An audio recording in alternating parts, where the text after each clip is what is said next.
order, barring any objections from anyone. Bill, are you there? I'm here. And Okay. Commissioner Wesley, if you don't mind, John Mateen's here. He'll be calling roll call for us tonight. I don't mind. John, All right, Commissioner Ryan, Present. Commissioner Campbell, Commissioner Blower, Here. Commissioner Jewell, Present. Commissioner Cook Hawkins, Here. Commissioner Sorensen, Here. Commissioner Jordan, Here. Commissioner Wesley. here. We have a quorum. I'll turn the meeting over now to our city attorney for the remote announcement for the Open Meeting Act. Thank you, Mr. Chair. All boards and commissions must adhere to all laws established under the Michigan compiled laws and in accordance with the revisions of the Open Meetings Act adopted in Senate Bill 1108 as passed on October 13th, 2020 and signed into law on October 16th, 2020. A public announcement shall be made by each member who is attending the meeting remotely that he or she is attending the meeting remotely and stating his or her physical location. So, Jonathan, if you could call the roll again, please. Commissioner Ryan,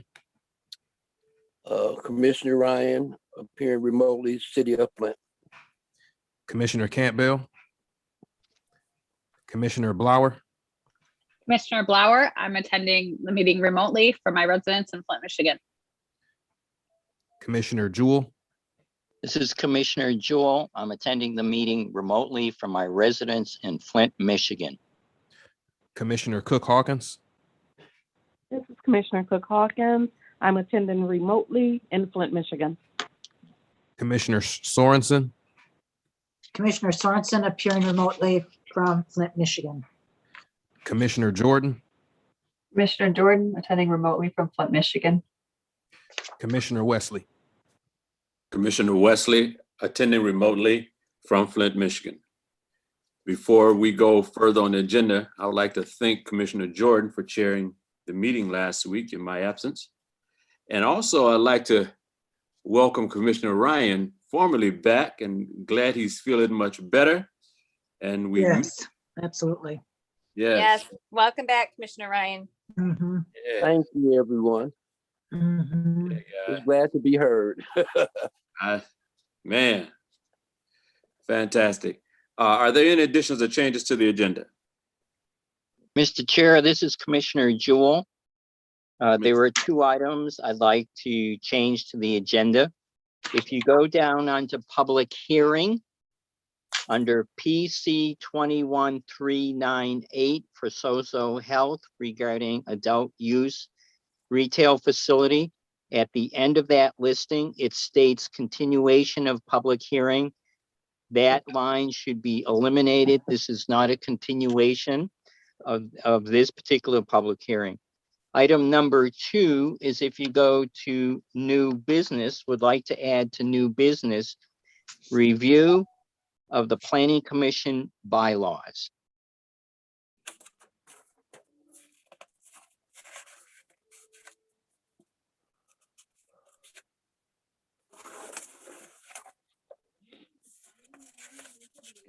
Are there any other changes, additions to the agenda?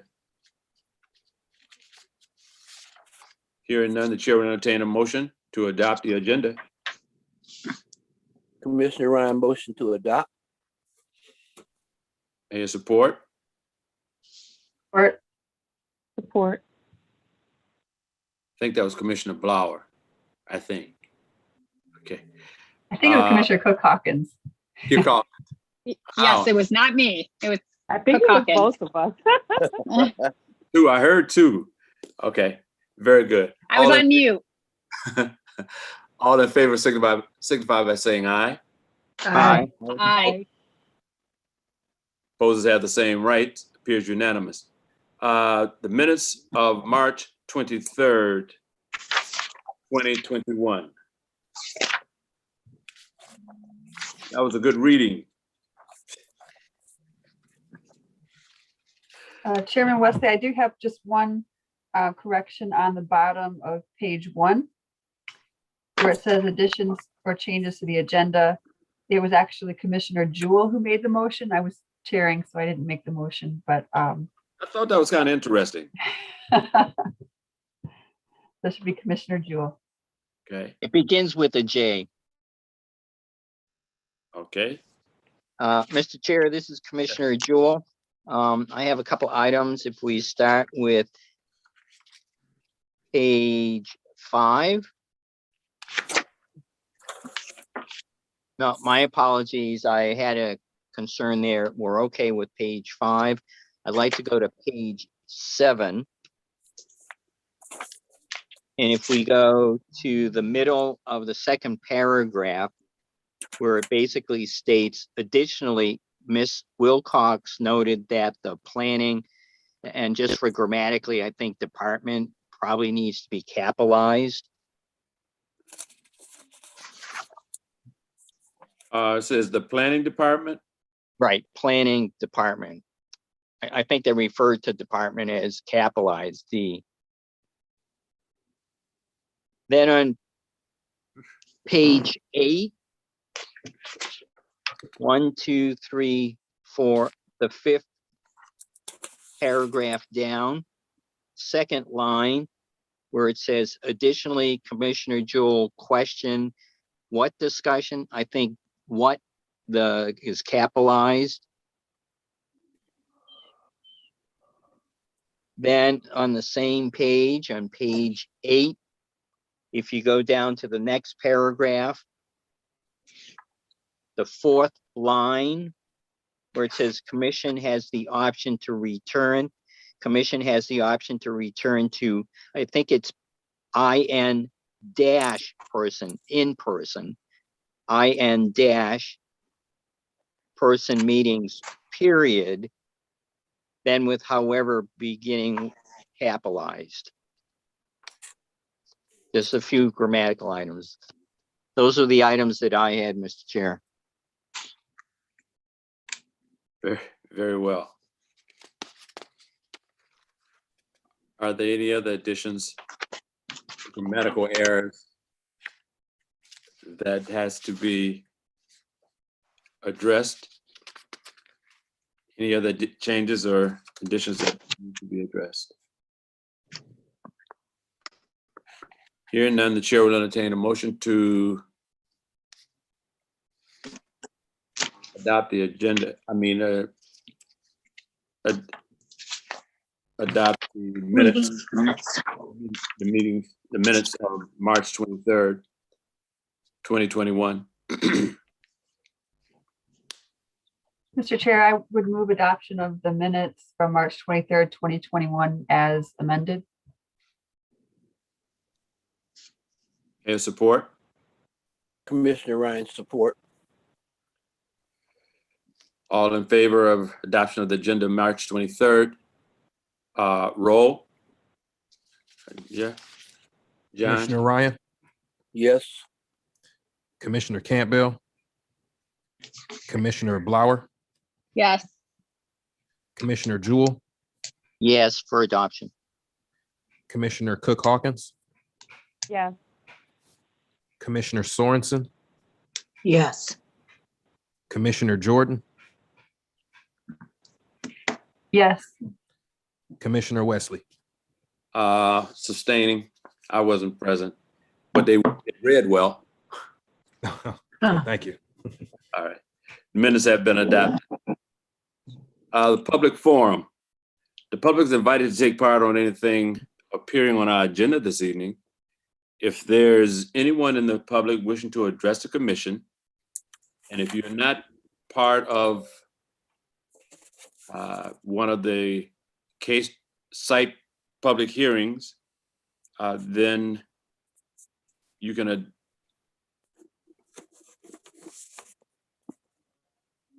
ask, you can be heard for anything else appearing on our agenda this evening. Is there anyone in the public wishing to address the commission?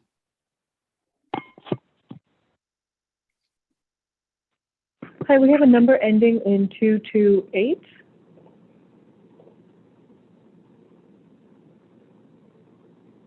You're unmuted.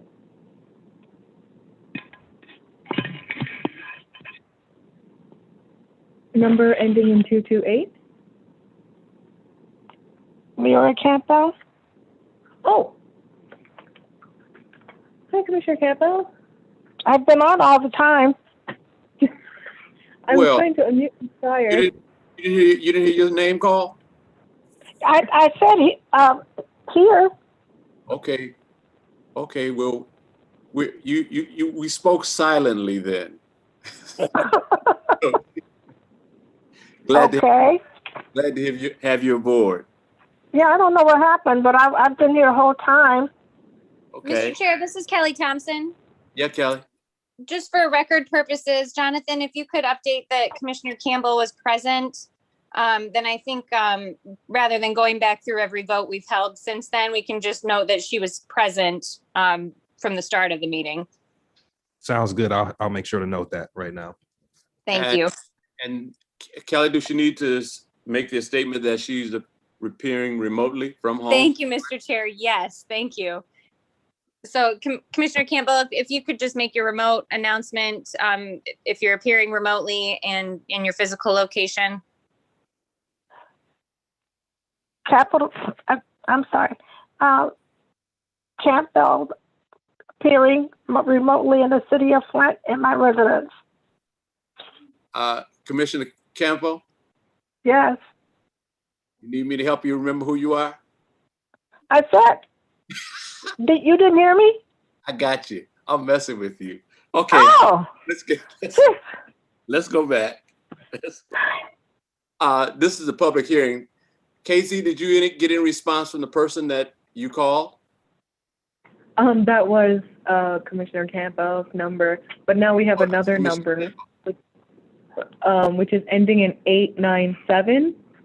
If you can click *6 to unmute.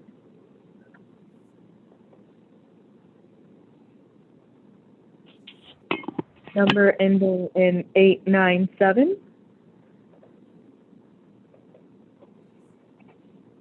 To unmute, it is *6.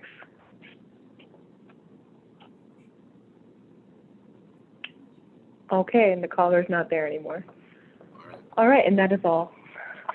Okay. Anyone wishing to address the commission? Hearing none, that portion of the public hearing is now closed. Next, we have Mr. Chair, that Yeah. was our public forum section. public forum. I'm sorry, public forum. The public forum is now closed. Next item is our, Oops, sorry. what was that, Casey? We just had before you said it was closed, someone joined with the number ending in 343.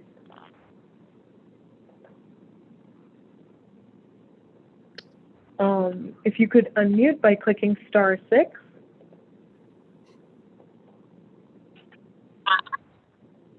I have nothing Hello? to add, just listening, thank you. Okay. All right, thank you. Is there anyone else wishing to address the commission? Anyone else wishing to address the commission? Really? Casey's, any other quick entries? That is all. No? Okay. Then the public forum is now closed. Next item is case review. SPR 20941, Sylvester Broom Empowerment Village. Bill, are there any comments from the planning staff? Just so the commission's aware, we've been in contact with Doug Scott, both by email and on the phone. As recently as yesterday, I was in contact with Mr. Scott from Rowe Engineering on the phone. He's still working on the plans. They have not been revised as of yet. He's still working on getting the proof of ownership that I understand they were supposed to get from the land bank. He's still working on a lighting agreement. So the plans are not revised. He said hopefully he'll be able to do it here soon, but I don't know how soon is soon. He's working on it. Okay. What is the desire of the commission in relationship to SPR 2941 Sylvester Room Empowerment Center? It Empowerment Village. It appears that there has to be a lighting agreement, and I don't know, is that something that they work out between the city and maybe Ms. Wilcock? That's correct, And- Commissioner Wesley. Bill Beg your pardon? Vandercook. That's correct, ahead, Bill. Commissioner Wesley. Okay. So what's the desire of the commission at this point? Mr. Chair, this is Commissioner Jewell. And Kelly, you can help clarify. It's my understanding, Mr. Chair, that when we gave an administrative approval with conditions to be met, we didn't necessarily set a timeline, i.e. within the month or 2 months or 3 months. And in a previous discussion, I think had raised a similar concern, and it was my understanding that the applicant has, the year, Kelly, to respond? That's correct, Commissioner Jewell. 1 year. So, Mr. Chair, it's my sense that if the staff continues to email in regards to the status of what's occurring, it then creates a paper trail regarding the applicant's fulfillment. But it seems that we have to just persevere. Any other thoughts from other commissioners? Yeah, I guess I would appreciate that the staff reached out to Roe and provided that update. I certainly wouldn't expect staff to continue reaching out every single time we have a meeting. I think they've done their due diligence and we've documented that now. And so I think it makes sense to perhaps keep the item on future agendas just so that we don't lose track of it, but I wouldn't expect staff to necessarily be reaching out each time. Okay. So is there a general consensus that this item should be put over to our next scheduled meeting? Mr. Chair, I'd be in agreement to that. All right. Mr. Vandercook, I guess you can keep this one on the case review agenda for our next scheduled meeting.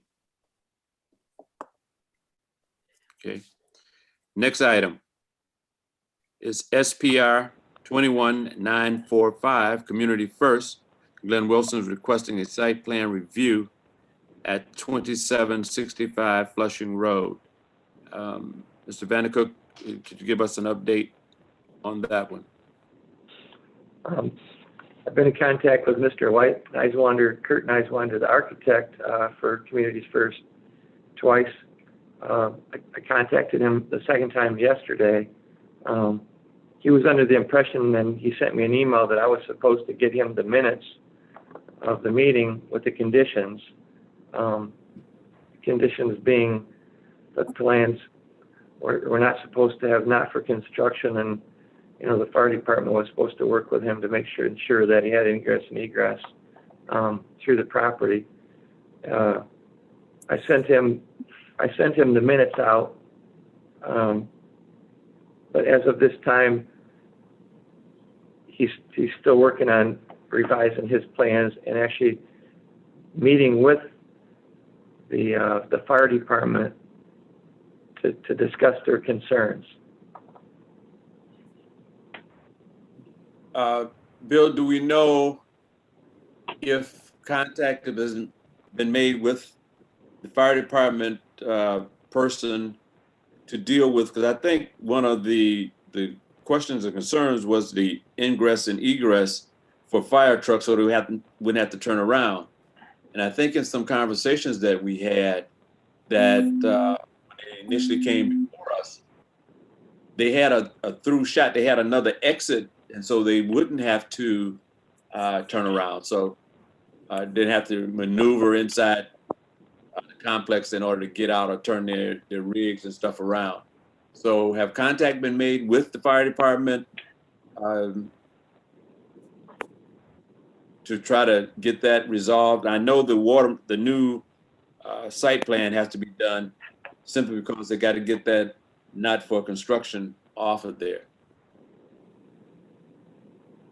There's been no contact, Commissioner Wesley, with the architect or myself to discuss the concerns. So I'll contact the architect and try to set up a meeting with the fire department so that we can discuss those concerns prior to the next meeting. Okay. Mr. Chair, this is Commissioner Jewell. I don't have the information presently in front of me, but I understand there were a number of other concerns raised by other departments.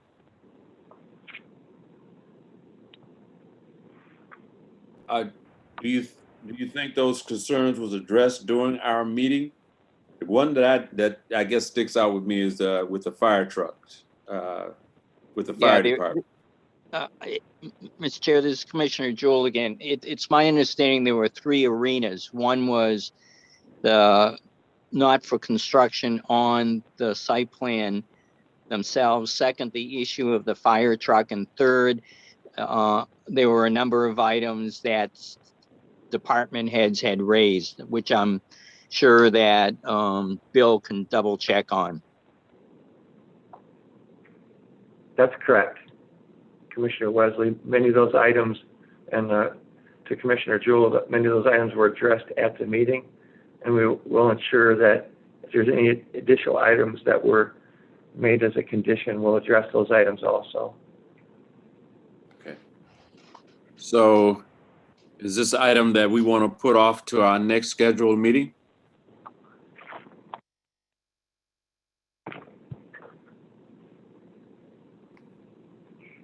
What is the desire? What is the desire? Mr. Chair, this is Commissioner Jewell. I think it's only appropriate that we keep this one listed also on our agenda because it's an outstanding case review. And whether it be for our next meeting or the other meetings forthcoming, all staff needs to do is update us on the status of is it being addressed or not addressed. That way it's at least in front of us. Would that be the general consensus of the commissioners? This is Commissioner Jordan. I would agree with that. Okay. Then we'll put this on for our next scheduled meeting. If something comes up, then I guess the planning staff could, move it as they see fit, but we don't want to lose sight of things that has to be done with this, with SPR 21945. Next case review is SPR 21946. Surecan Incorporated is requesting site plan review at 2505 South Dort Highway. Mr. Vandercook, what's the status of this? Commissioner Wesley, I'd just like you to be aware that we've dropped Commissioner Campbell, or somehow she's dropped from the meeting again. If you'd like to wait a minute, or let's see if she comes back on, or. No, we still, even with her drop, we still have a quorum.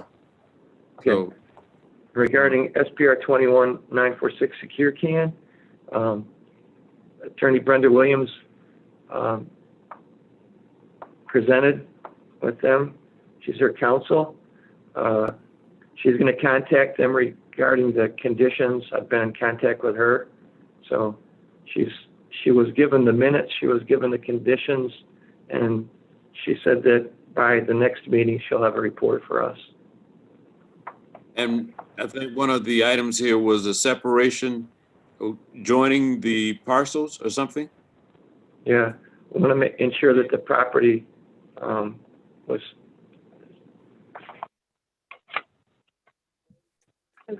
yeah, the property is combined, I think it is. And do we know The if they've fire applied? department sign off, ingress, and there's a gate concern with this. So Brenda was given the list of items, and she said she'd be able to give a report. And it wasn't a combination, I apologize, it's a split. It's a confirmation of split of the property. Is it the combination for the property to be split or joined together? To Or be separated? split, Leslie. They were splitting off a back lot off this property. All right.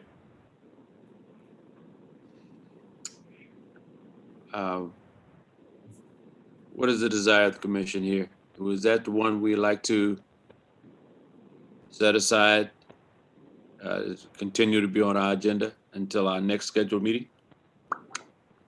Or Mr. would- Chair, again, this is Commissioner Jewell. I'm of the view that we keep it on the agenda, as is the others or any other future ones until they're resolved.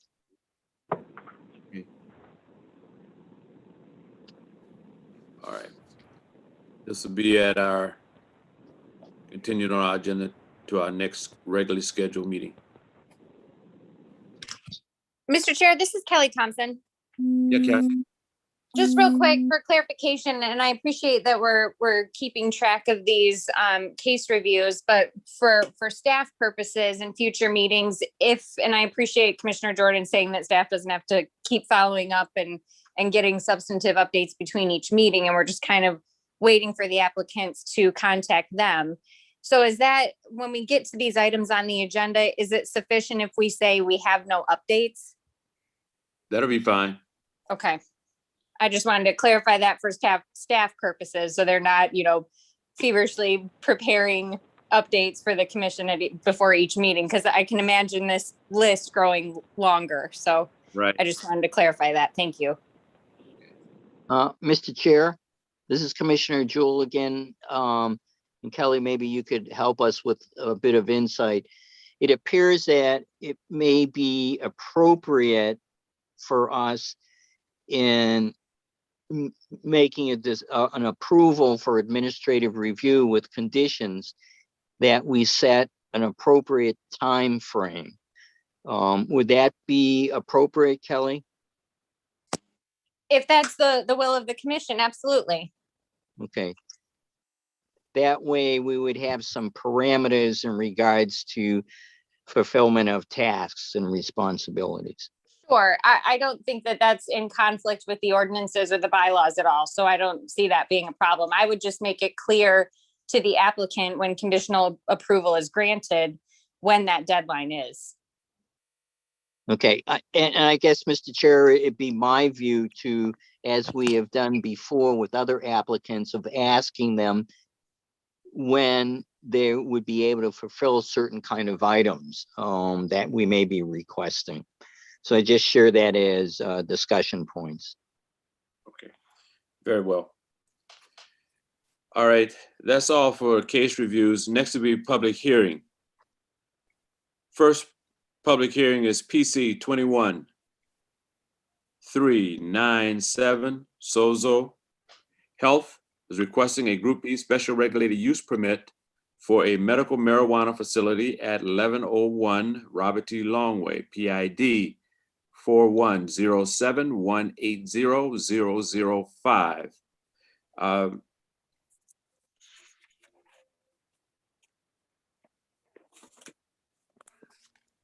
Mr. Vandercook, I think this is a continuation from from the March 23rd meeting.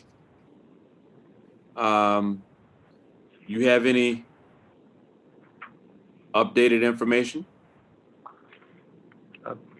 Commissioner Wesley, there were some items that were missing from staff. The documentation now is in the application, the materials that was missing, and that would be the pertinent information in the beginning of the application, like for office use only. That box is filled in the medical marijuana application, and also when it comes to the confirmation, location confirmation, we've signed that too. Additionally, the applicant has checked the boxes that were missing on this application. We've also reconfirmed a couple things that came up at the last meeting. Was the location of the building in proximity to the Veterans Park, and that we have double checked the property across from this building is row right of way. The sign that's out there is a gateway sign, a lead-in sign, and the bench that's across from the facility is within the right of way. That would be the only updates that I would have at this time. Okay, thank you. Is the applicants present for PC 21397? Sozo Health Incorporated, is the applicants present? Yes, Sozo Health is present. Thank you. Okay, thank you very much. As I understand, this is a continuation discussion between the commissioners. To the commissioners, would you have further concerns or items that you would like to continue to discuss at this time?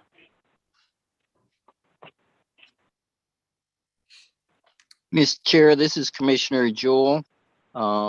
It appears from the information that we received in our packets that Sozo has updated and completed application and related documents, as Bill has stated for PC 21-397. So I do not necessarily have any additional questions or concerns at this time.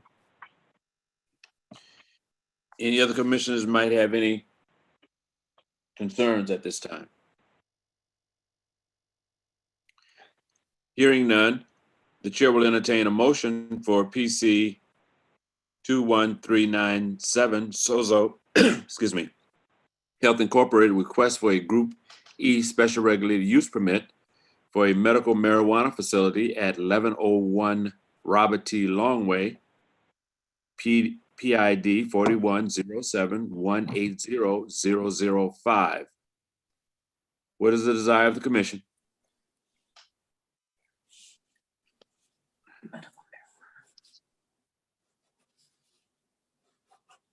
Mr. Chairman, this is Commissioner Jordan. Commissioner Jordan, I would move approval of PC 21-397 Sozo Health Incorporated requesting a Group E special regulated use permit for a medical marijuana facility at 1101 Robert T. Longway, PID 4107180005. it's been moved. I hear support. Support? Was that Commissioner Campbell? Yes. Hey, she's back. Okay. I'm It's- sitting right it's- here. It's been moved and properly supported that PC 21397 be approved. Any other further discussion? Hearing none, roll. Commissioner Ryan, Yes. Commissioner Campbell, Yes. Commissioner Blower, Yes. Commissioner Jewell, Yes, for approval. Commissioner Cook Hawkins, Yes. Commissioner Sorensen, Yes.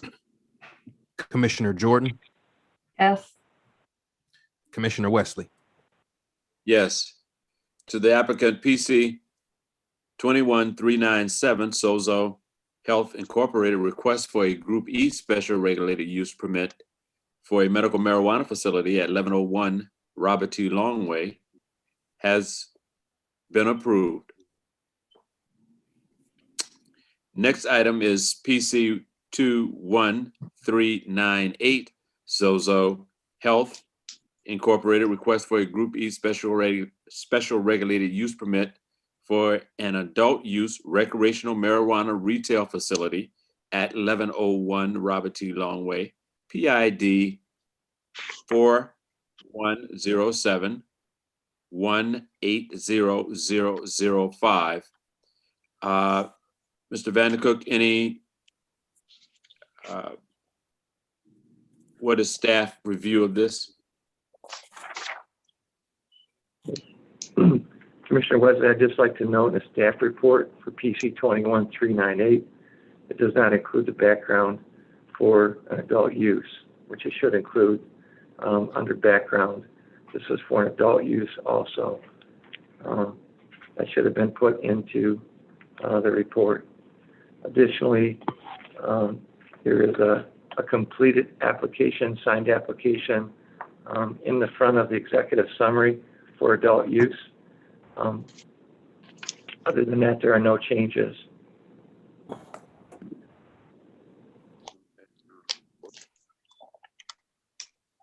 Okay. Is the applicant present? Yes, Commission Chair, the applicant Sozo Health Incorporated is present. Okay. Tell us about your request for special regulated use,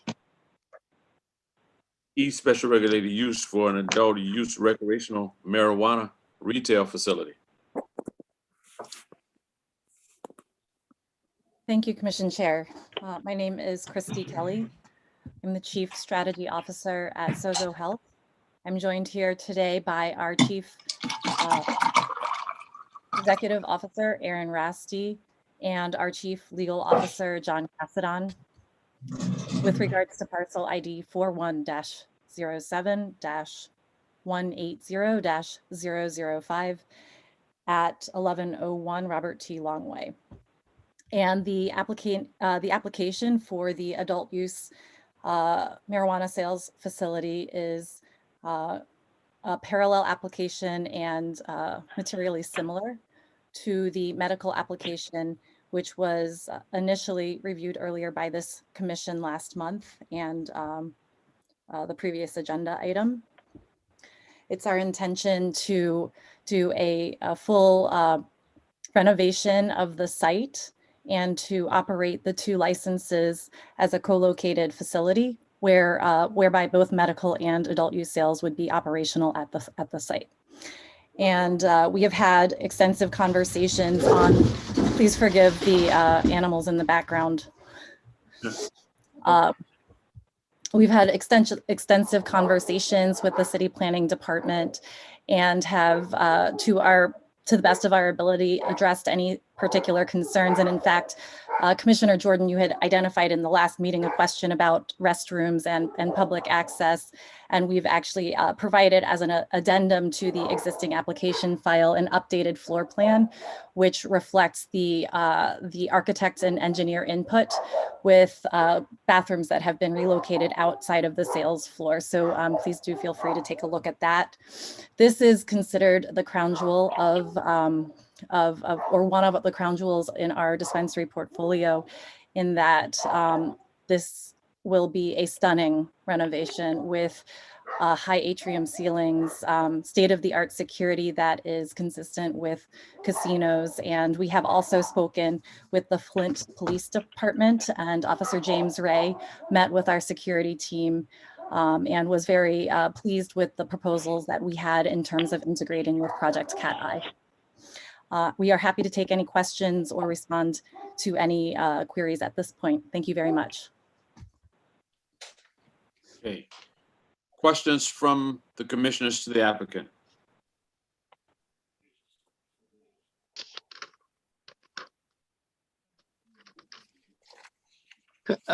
Mr. Chair, this is Commissioner Jewell. Yes, Commissioner Jewell. Ms. Kelly, could you just walk me through the facility? I arrive at the door and using the term I'm a customer. Walk me through. Absolutely. So our customer parking is going to be, are you, just so that I understand what you're reviewing, are you able to flip over to section 10, which is the floor plans? Just walk me through. Okay, sure. So we would have public access. People would enter through the existing bank.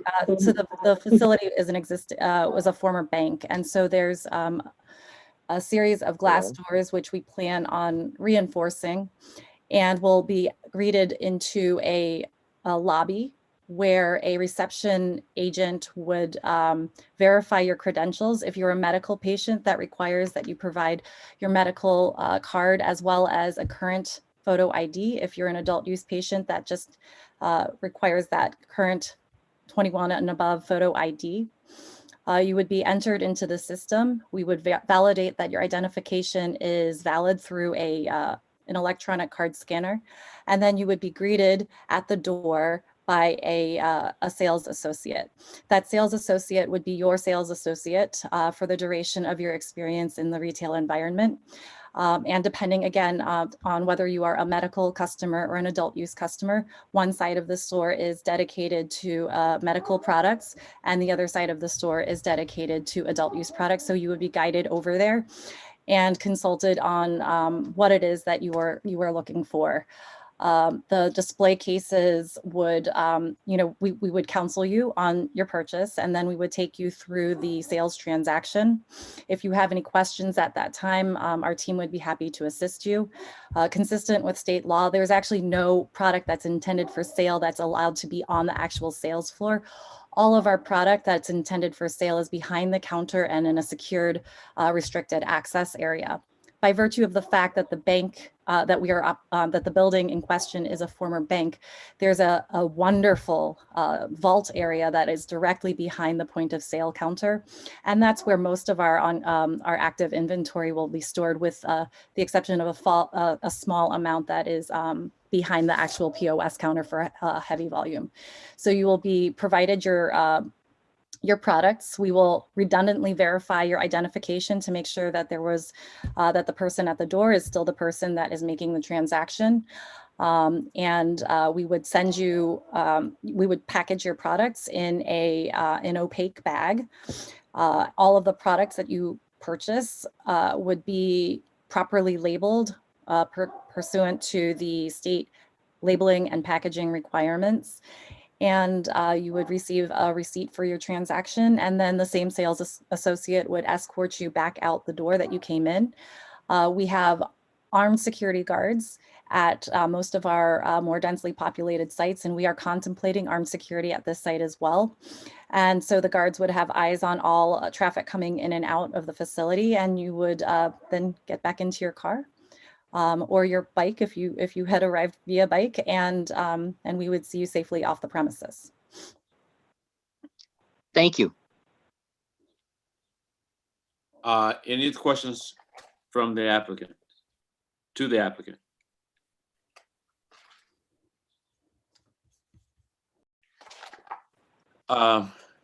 Hearing none, but I have one question.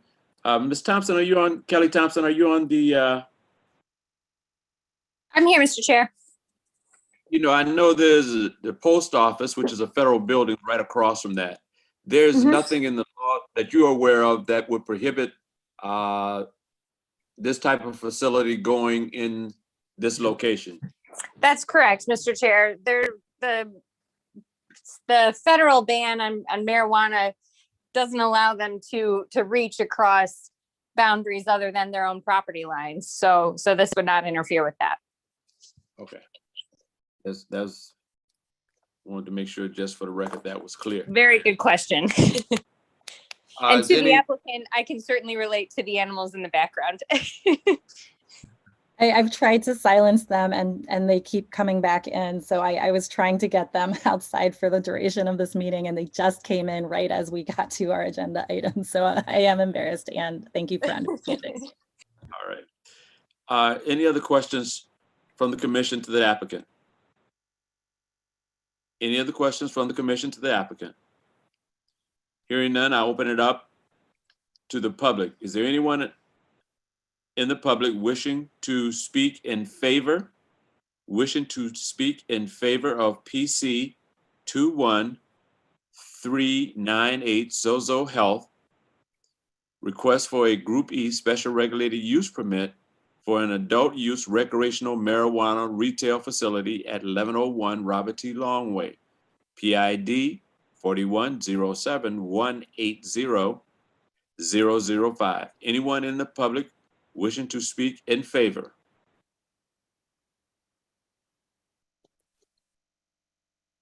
Anyone wishing to speak in favor? KZ, is there anyone on the line, muted or otherwise, that might want to speak in favor of this public hearing? So we have a number ending in 897. If you could click *6 to unmute.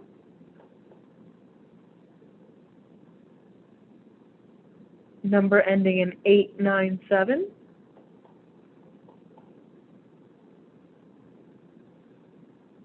Okay.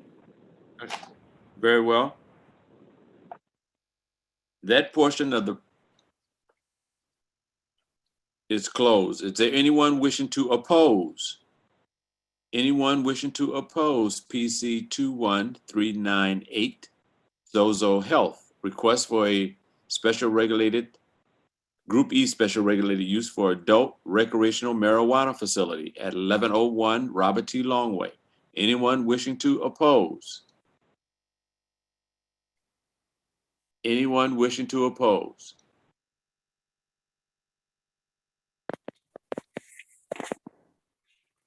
Is there anyone on the line? I don't see on my computer that. I think 897 is still there, maybe just listening, as I understand. But anyone wishing to oppose?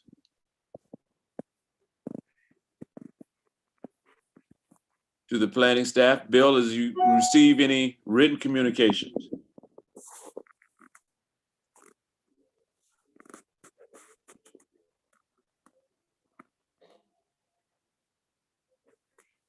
Mr. Vandercook, have you received any written communications from anyone as it relates to PC 21398?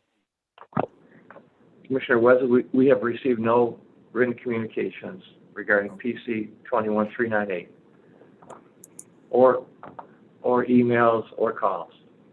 Okay, thank you. That portion of the public hearing is now closed. What is the desire of the commission?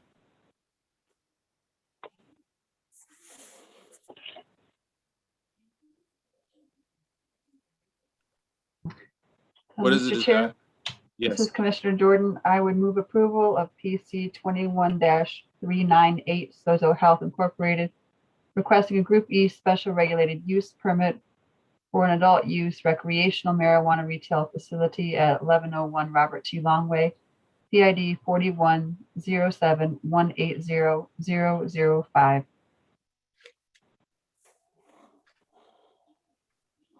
Commissioner Blauer, support.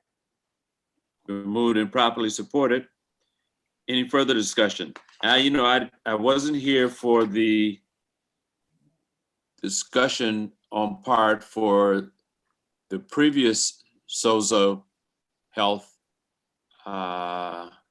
application, but did they address the number of employees and that they're going to be hiring and where those employees are going to come from? Commissioners, did you remember, was that part of that discussion? Chairman Wesley, this is Commissioner Jordan. Yes. So last time we did verify with them the number of kind of community benefits Yes. that they were committed to, that related to charitable activities, their commitment for reporting on the number of people hired, et cetera. And they had indicated their intention and agreement at that time with the medical permit that they would be glad to report on that at the time of relicensure. Yeah, I was reading the minutes where I saw they have donated more than $50,000 initially, such as food securities, housing securities, and education. So that was something that I seen, the benefit that they would be bringing. Any further discussion from the commission? Any further for commission? It's been moved and properly supported that PC 21398 Sozo Health request for a Group E special regulated use permit for an adult use recreational marijuana retail facility at 1101 Robert T. Longway, PID 4107180005 be approved. Roll. Commissioner Ryan, Yes. Commissioner Campbell, Yes. Commissioner Blower, Yes. Commissioner Jewell, Yes, for approval. Commissioner Cook Hawkins, Yes. Commissioner Sorensen, Yes. Commissioner Jordan, Yes. Commissioner Wesley. Yes. To the applicant, your request for a Group E special regulated use permit for an adult use recreational marijuana retail facility at 1101 Robert T. Longway has been approved. Thank you.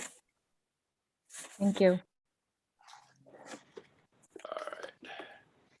Next item on the agenda is PC 21399 QPS Michigan Holding LLC request for a Group E special regulated use permit for a medical marijuana facility at Merrill Street and East Wood Street, PID 4107134030 and 4107134031. To the planning staff, Mr. Vandercook, anything you wish to from the staff report for this application? Commissioner Wesley, just a couple things in the background. One for the application for medical. The application appears to be complete, and parcel meets the locational standards for medical marijuana. The one thing I just want to make sure that we do point out in the background is that as of yet the properties have not been combined, so those properties will have to be combined. Thank you. Is the applicant present? Mr. Chair, this is Commissioner Jewell. Yes, Commissioner Jewell. The staff noted in the documents presented to us that there needs to be a combination of parcels. Has an I know that's done once a year, but has an an application been submitted? Leslie, to Commissioner Jewell, as of yet, I have not seen the application for this request. Okay. For parcel combination. Okay, for combination. So it has not been submitted. So, Mr. Chair, just for the sake of discussion, it's my understanding we cannot give approval until those parcels have been combined, or as we've done before in the past, that there has been an application for combination of such. So I pose the question of, we can go through the public hearing process for both the medical and for adult use. But since we don't have any documentation for the combination of those parcels, we can't give approval. I understand. I was gonna wait, well, see what the applicant had to say regarding that issue. But I haven't noticed that the applicant haven't said that if the applicant is even here or not. Is the applicant present? Yes, Chairman, I'm here. My name is Ankor Rungta on behalf of the applicant. Apologies, I just wanted you to finish your discussion. But thank you for giving us the opportunity to present today. And regarding the parcel combination, it was my understanding in discussions with Bill and Kesey that our approval could be granted subject to that as a condition, and that we could then apply for the parcel combination after, if the approval is actually granted. Our intention is to close on the purchase of the property immediately after, if we're able to get the approval, and then to move forward with that parcel combination. They are two raw parcels currently that are owned by the same seller, and we do have an agreement that we've shared as part of our application to acquire both of those parcels. So I was not aware that we actually had to submit that application ahead of this, but it's certainly my intention to do it right away, and I could even submit it prior to our actual site plan hearing, which I believe will be, coming in the future. It's not actually tonight. Okay. Tell us Commissioner about. Commissioner Wesley, Bill Vandercook, just for the record, the applicant was made aware by Casey and myself that he'd have to combine the properties, and that potentially the commission would do could possibly do a conditional approval. So, thank you very much. Mr. Chair, again, this is Commissioner Jewell. I appreciate both the applicant and the staff's concern, but I do have a concern, just as we have done for other applicants, if materials and documents are not complete, especially in light of this specific one about combined parcels, which we've actually had in a case or two in the past, where we haven't heard the applicant because that particular information wasn't fulfilled. So I do have a concern of us even making a conditional approval.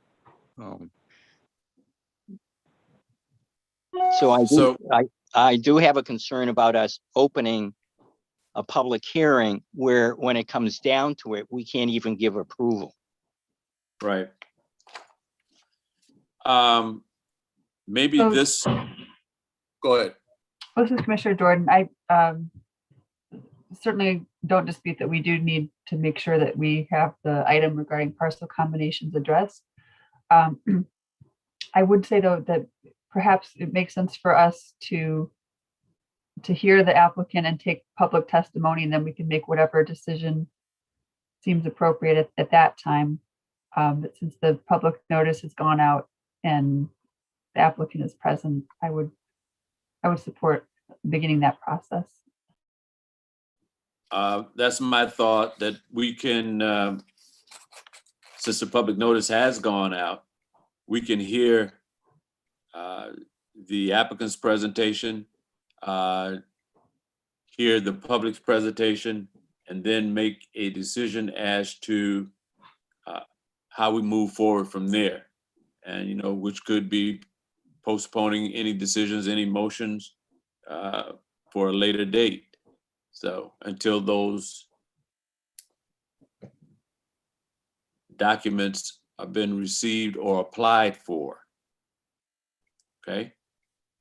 So to the applicant, tell us about your request for PC 21399 QPS Michigan Holdings. Tell us about this group, East Special Regulated Use at Merrill and Eastwood Street. Absolutely. Thank you, Chair, and thank you, members of the commission, again, for allowing us to present today. I'm going to quickly share my screen and just go through a couple of quick slides on our company, just to provide some quick background, if that's okay. Are you able to see my screen? properly? Yes, it says company overview. Yes, great. Thank you so much. And I'll just go to the full screen mode here. So our company is called C3 Industries. My name is Encore Rungta. I'm the CEO of the company. We're based in Ann Arbor, and we're active today in 4 states in the US with our business. We're active in Michigan, Oregon, Massachusetts, and Missouri. We have about 225 employees in total. We're active both on the production side of the business. So we operate cultivation and processing facilities, including one in Michigan that's in Weberville, and that's about 40,000 square feet. And we also actively operate a lot of retail stores as well. And we have 5 that are currently operating in Michigan today. On a combined basis between the 4 states, we've got about 250,000 square feet of total production capacity that's either in operation or in development. And we've got 20 or so retail stores that are either open or licensed and in development. So we have a pretty decent sized portfolio. Michigan is really our key market. As I mentioned, the company's based in Ann Arbor. That's where our corporate team is based. We've got a large presence throughout the state of Michigan, which I'll show you in a second. And we're looking to increase our portfolio and build out additional retail locations throughout the state. Just a bit about our team. There are 4 key team members. The 3 folks on the left that you're seeing are the co-founders of the business, including myself. We bring a pretty interesting set of skills to this industry and to this company. My brother and I, Vishal and I, are the 2 co-founders that have a background more in the real estate world and the capital markets world. We both went to the University of Michigan to the business school. I also went to law school at the University of Michigan before we launched this business. We bring a deep background in corporate finance, in law, in real estate, and in financing. Our partner, Joel, who's second from the right, he's got a deep background in cannabis operations and spent many years in the Colorado market when it first opened up for recreational. And he's got a very interesting skill set operating, building out these large scale production facilities and retail stores.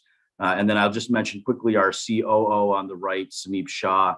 He brings a pretty deep background from the medical space. He had previously run a medical imaging and radiology business, and he now directly oversees our retail part of our business today.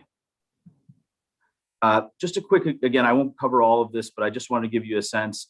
As I mentioned, in Michigan, we operate a facility in Weberville that does cultivation and processing. We have a very similar facility in Oregon that we've operated since 2018. We're just about to finish a similar facility in Massachusetts that will go online this summer. And then we are building a similar facility in Missouri as well.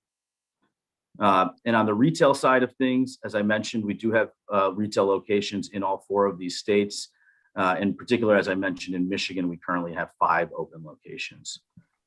Our strategy is really about trying to provide a best-in-class experience from a retail standpoint and creating the best-in-class cannabis products on the production side. Our production brand is called Cloud Cover, and our retail brand is called High Profile.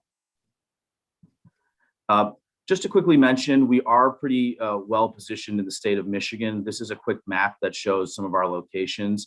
Our open stores today are in Ann Arbor, Detroit, Grand Rapids, Grant, and Buchanan. And then we also, and those are the green dots that you're seeing. And then we have additional sites coming on in Kalamazoo, in Muskegon, and some other communities around the state. This just shows some very quick pictures of our production facilities. And now, if it's okay, I'll just give a quick overview on the site as well, and I'll just hop over to that file.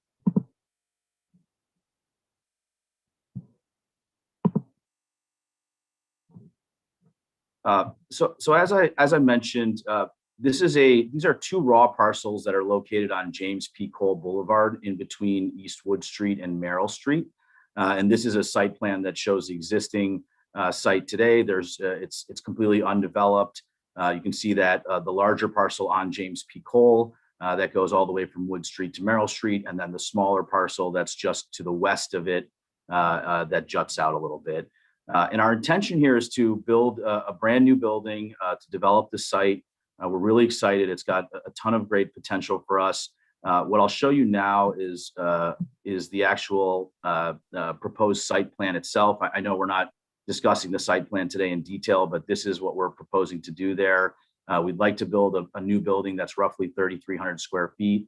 There's plenty of space for parking. We believe that we can create 2 access points as well, one on Wood Street and one on Merrill Street. And we think the site is really well suited for our use. And we don't believe it's near any other sensitive uses, and we have verified the zoning of the site works, but we think we shouldn't infringe on the community in any way here, and that we've got a great opportunity to develop a raw parcel, build a new building with lots of parking and a very high quality finish. And then quickly, I'll just show the interior plan as well. And so this shows our proposed interior floor plan. If you can see here towards the bottom of the page is the main entry, and a customer would go into the entry vestibule and then into the retail waiting area. In that waiting area, they would be required to check in with the receptionist at the check-in counter, and they'd be required to either provide their medical prescription if they're a medical patient, or their identification if they're an adult use customer. And then they would actually wait in that waiting area until they were specifically called back by name to enter the showroom, to the retail space that's to the left. And in the retail space, we've got a series of point of sale stations, and each customer is given, is sort of assigned to a particular salesperson, and it's a one-on-one customer experience. And all of the product is behind the sales counter that you see here in the retail space. So it's not accessible to someone who's walking in the retail space. And after somebody finishes their transaction at the sales counter and checks out, then they exit back into the retail waiting area and then back out through the vestibule. I've also got a quick summary here of our security plan, and it shows the locations of our key security equipment, such as cameras. We will have very sophisticated access control in this location as well. So all of the doors will have key fob access on them, and all records will be stored of entry and exit from various rooms. I do want to point out the vault that's in the sort of pink color. That's where most of our product will be stored. It will be a secure vault, and then a small amount of product will be kept in the showroom itself. We've got a bathroom access for customers from the retail waiting area. We also have an employee bathroom that's accessed from the break room. And we believe that this is a great footprint, and it's very, very similar to some of our other locations in Michigan from a size standpoint. So I think I will stop there, and I'd be happy to take any questions or focus in on more details associated with our application. Okay, questions from the, where did I go? Am I still on? Oh yeah, I'm sorry. I just stopped my screen share, Chairman. So I'm back on video now. Oh, you back on video? I don't know where I'm at. Let me find you. You're there. We can see you, Mr. Chair. You can see me? I can't Yes, see. we can. That's a problem. I'm trying to figure out where me go. Come on, me. KZ, put me back up there. Let me go down here. You're there. You're at the top left. Top left or top right? Top. You may have changed your view. Oh, No, it just. do you see the view on the top right? There's like a grid, or it says view, and it says speaker view. We put in gallery. Gallery view. Let me see. View, view, view, view. I don't see nothing at my top right that says view. Hold up here. What is that? No, that's not it. I see my. Nope, don't want to go there. I tell you what. Okay, let's move on. Any questions from the commission to the applicant? Mr. Chair, this is Commissioner Jewell. Yeah, Commissioner Jewell. I'd just like to share with me, is it Rogta? Did I pronounce that correctly, sir? Yes, that's right. It's Rungta. Exactly. Rogta. First off, thank you ever so much for the presentation. In fact, as my colleagues would know, you answered my questions I usually have. So great presentation. I usually ask people who apply to walk me through the process. So you did a very excellent job, as well as security. Duly impressed with the materials that you submitted, as well as the additional information. So I just wanted to compliment you on that. Thank you so much, Commissioner. I appreciate it. Okay. Oh, okay. View.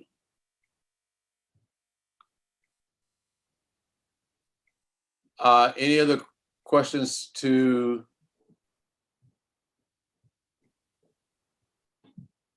the applicant?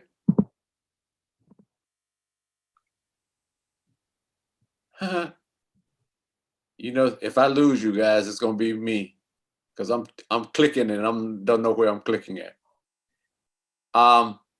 Any other questions from the commission to the applicant? You know, before I'm trying to figure out how we go forward from here. One, because I see he got PC 21400.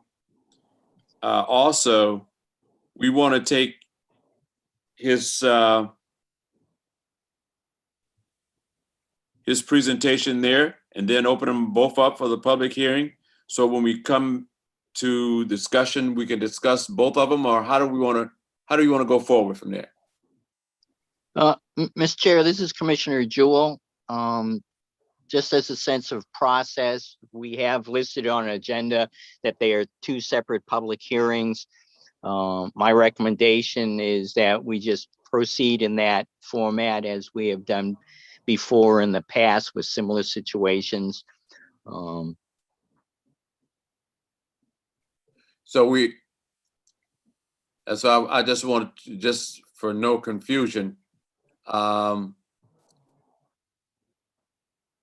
there's no further questions that the commissioners may have. Yes, there is. I was muted, so I wasn't heard. This is Commissioner Ryan. Okay, Commissioner Ryan. In listening to our representative, I have just one question, and that is, in the usage of medical and adult usage, will the sales be separate in checking out, or is it a joint? They're done together. So there will be separate areas in the showroom where there will be medical product and medical point of sale stations versus adult use product and adult use point of sale stations. So it will be kept separate within that showroom area. Thank you very much. Thank you, Commissioner. Any other questions for the commission?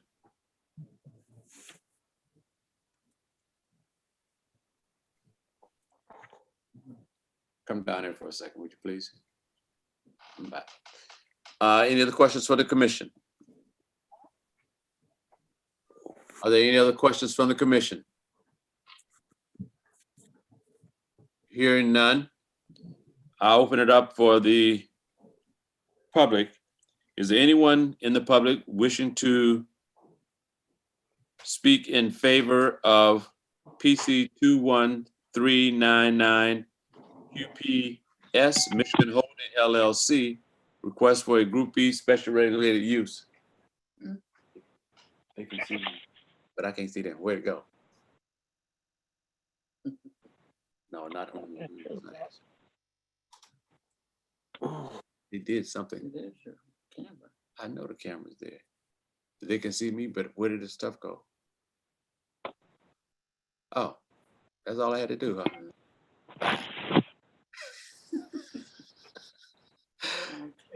Casey, you see anybody there? I don't know why I did that. Yeah, I just see a number with an ending in 897.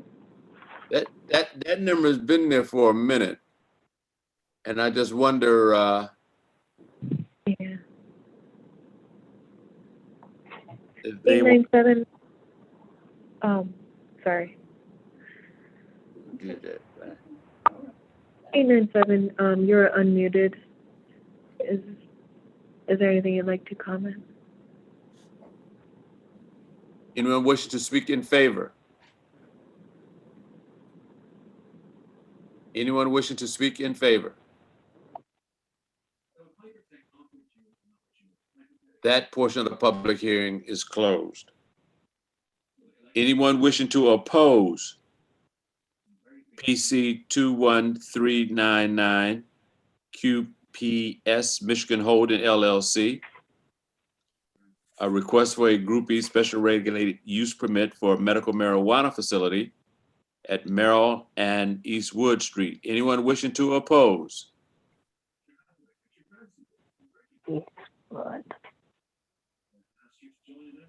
Hearing none, that portion of the public hearing is now closed. What is the desire of the commission?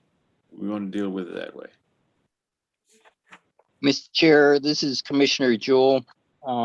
Again, I think the applicant did a very excellent job in regards to presentation overview. The materials that they submitted was very appropriate, well detailed, and so forth. I still have the concern of the issue of combining the parcels and the fact that there is not an application on file or submitted as of yet. That's for us to move on to make a decision for approval, because even staff report indicates that approval cannot be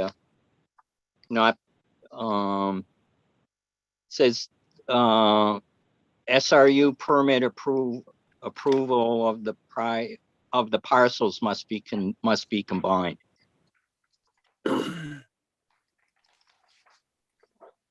Okay.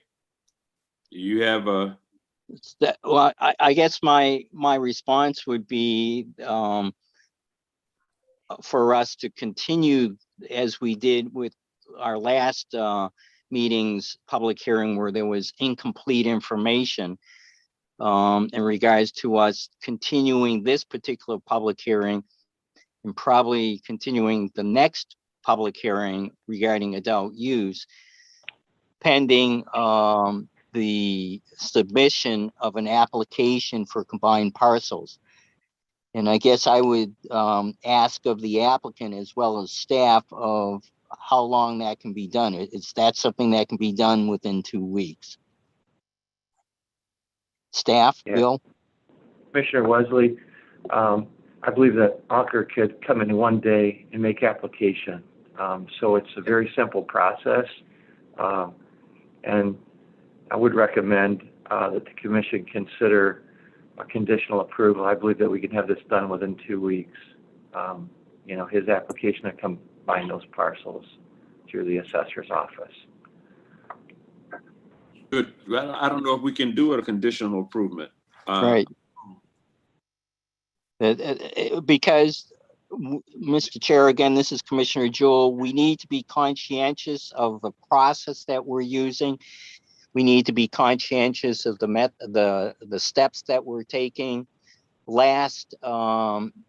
At our last meeting, we postponed one public hearing because of incomplete application and lack of materials and documents.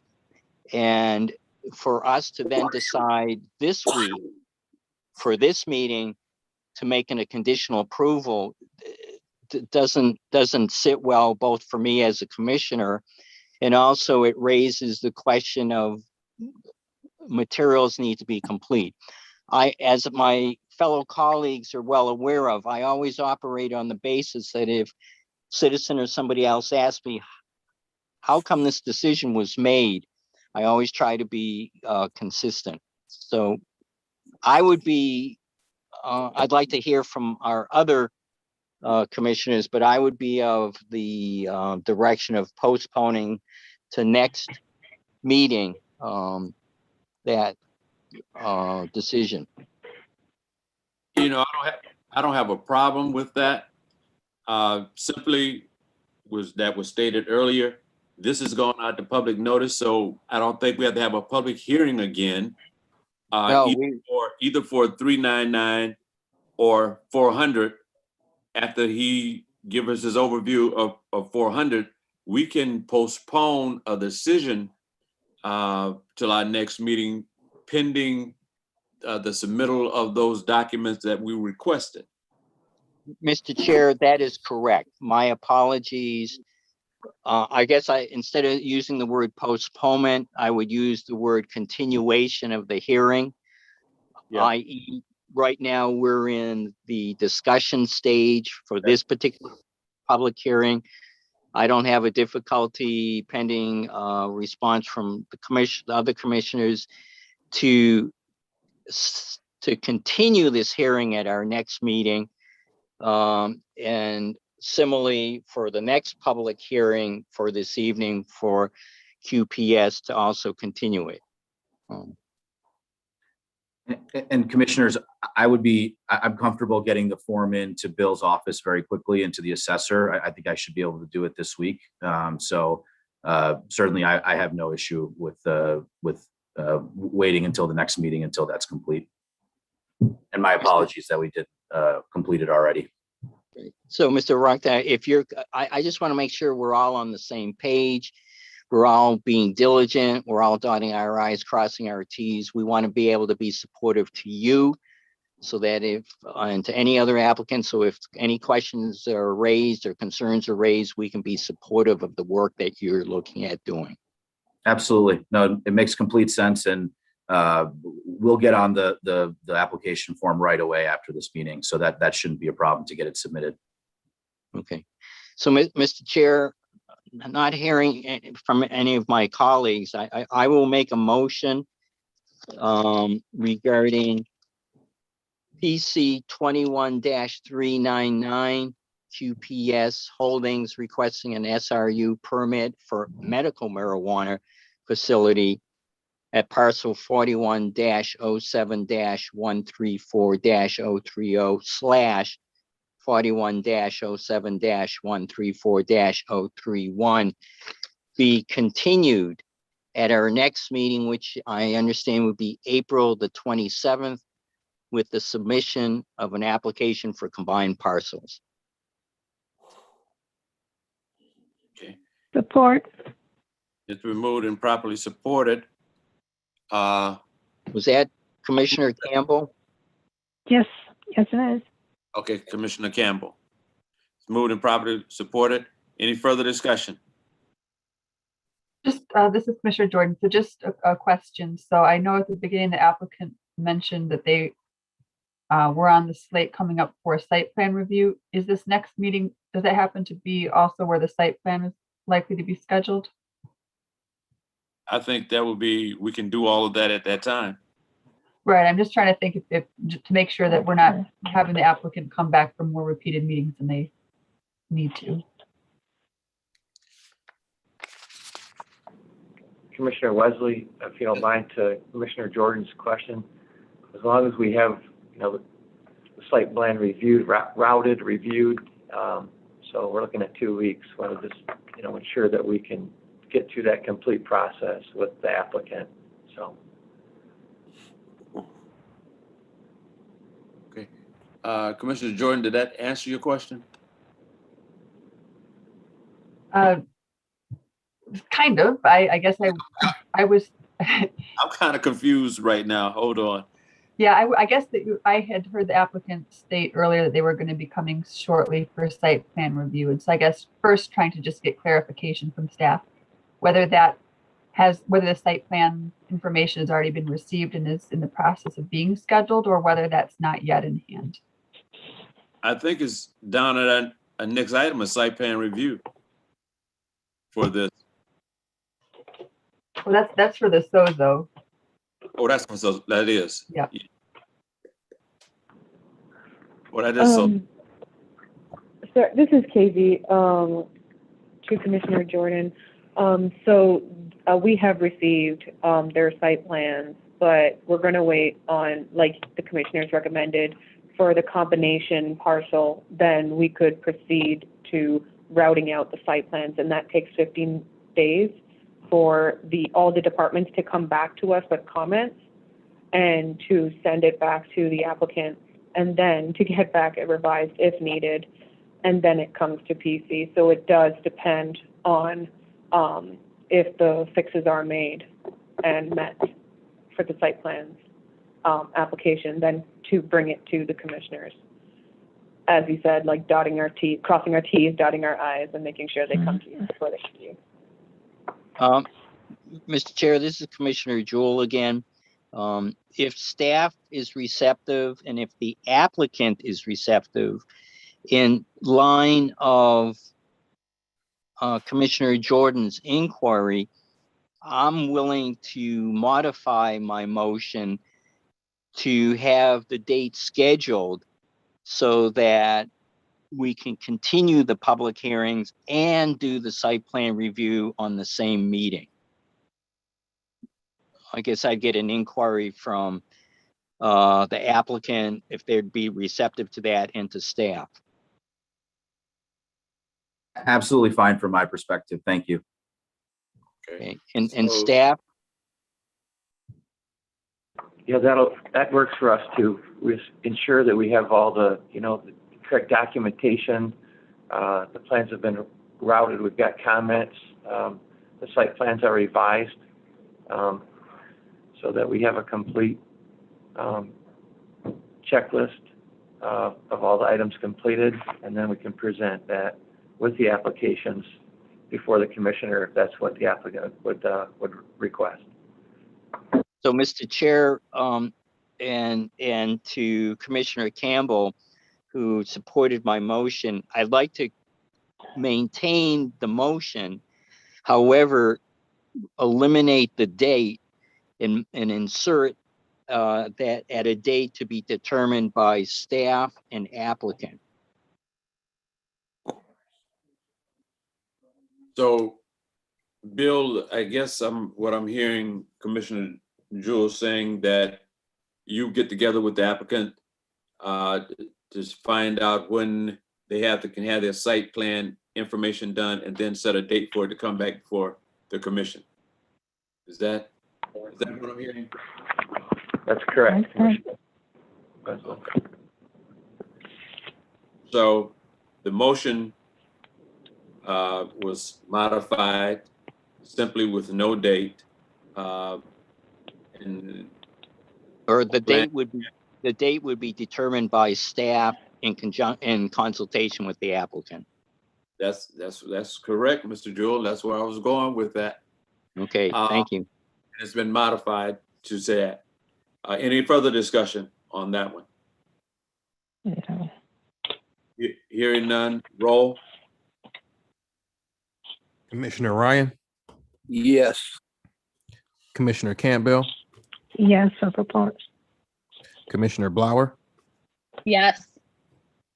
Commissioner Jewell, Yes, Commissioner Cook Hawkins, Yes. Commissioner Sorensen,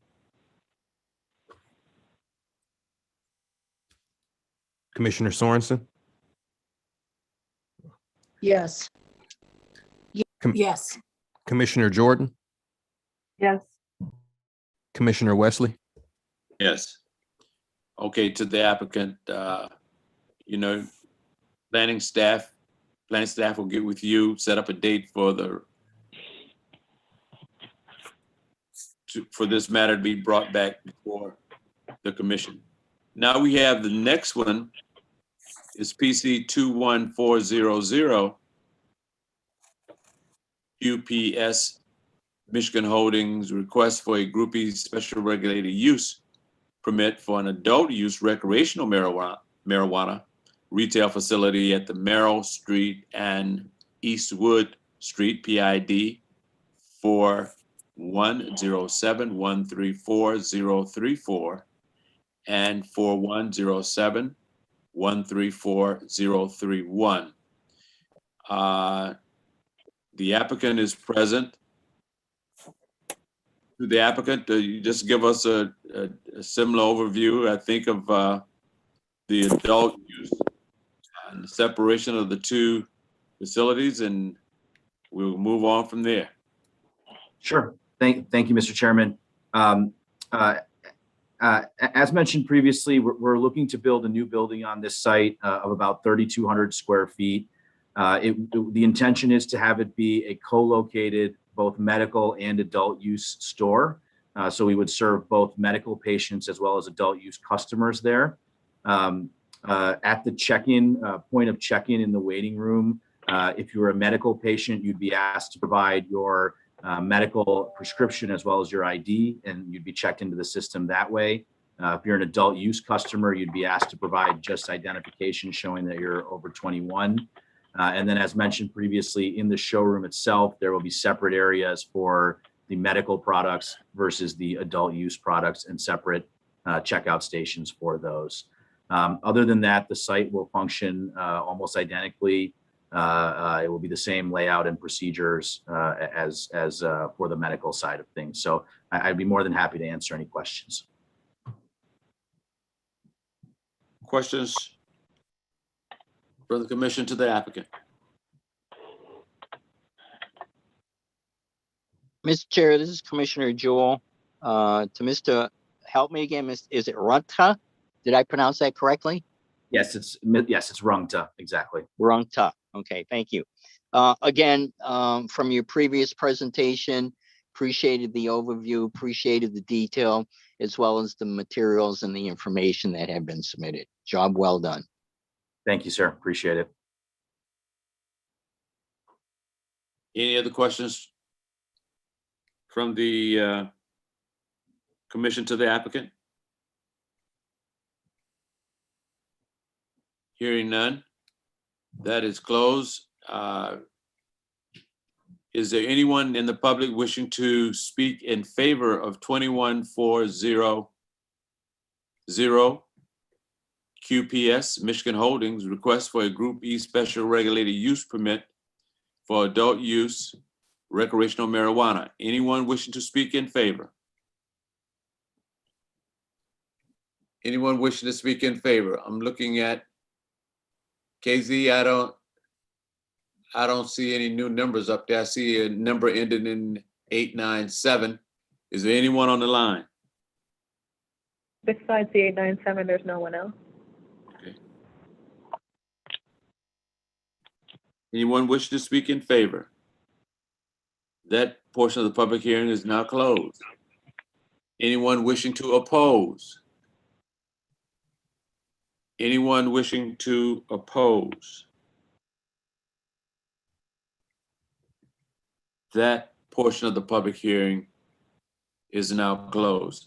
KZ, I know we send out notices of the public hearing within 300 feet. This facility is going, it's about and I don't know, University Park abuts the location where this facility is going. Did our radius include University Park? Those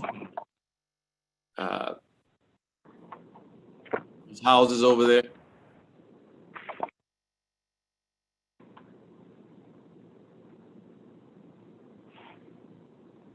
Yeah, it does include that in our calculations. It does include in our calculations, and we had no responses from them. You know, where the facility I think is going is, you know, well suited for the use, because it's like of commercial, industrial, commercial location back then. I think it's going to bring, you know, an upgrade to what's around there. But I know those homes are there, and I just wanted to make sure that it included, you know, our radius, if it included or didn't include them. And hearing nothing from them, I guess silence is golden. Any other discussion? Mr. Chair, Yes. this is Commissioner Jewell. I just wanted to double check with staff regarding any other communications, phone or emails regarding these these public hearings. Commissioner Wesley, through you to Commissioner Jewell's question, there's been no other communication regarding PC 21400.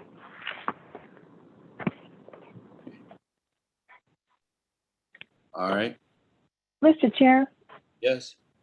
Commissioner Campbell, since this property abuts each other, is the 300 feet, I think we have 300 feet between one of the businesses and a home, so that doesn't fall in that category. It has to be 300 feet between a residential and one of the marijuana facilities.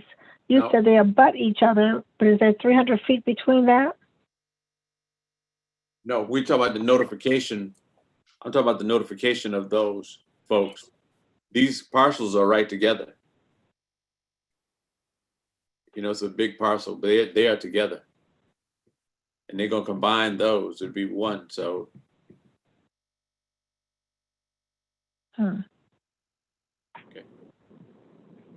And you if know it's that- if it's of any help, the residential homes are more than the 300 feet too. They're Yeah, like How much? 351 feet away. yeah, so it's So there is enough room. yeah, it's another building between the residential and this proposed facility. It's Okay. another big building, and you know, it's another garage or trucking place over to the right of that, or to the north of it too. So, you know, there's a buffer Okay. between that and University Park area. I just know, and plus it's a street between them too. So, Right. yeah. Thank you. No other questions. That portion of the public hearing is closed. What is the desire of the commission? Mr. Chair, this is Commissioner Jewell. As we determined for PC 21399, again, I'd like to make a motion, the continuation of this public hearing, PC 21-400 QPS Michigan Holdings request for SRU permit for adult marijuana facility on Maryland Wood 41-07-134-030 and 41-07-134-031 parcels to be continued at a date determined by staff and the applicant with the combined parcel application as well as the date for site plan review. Is there support to the motion? Support. Been moved and properly supported. Any further discussion? Hearing none, roll. Commissioner Ryan, Yes. Commissioner Campbell, Yes. Commissioner Blower, Yes. Commissioner Jewell, Yes. Commissioner Cook Hawkins, Yes. Commissioner Sorensen, Commissioner Sorensen, Yes. Commissioner Jordan, Yes. Commissioner Wesley. Yes. To the applicant, I don't know what's. you will be together with the planning staff and you guys will set a date for certain for this matter to come back before the commission. Great. Thank you so much, Mr. Chairman. Thank you. Next item on our agenda is PC 21401 Racer Trust request for a rezoning at the northeast corner of Hamilton Ave and North Street across from Lear Corp. Parcel number 4106326050 from C1 multifamily walk up to G heavy manufacturing. It's my understanding in talking with staff, this matter was not posted. Notification did not go out for this public hearing. So we need to adjourn this. Bill, what do we need, Vanica?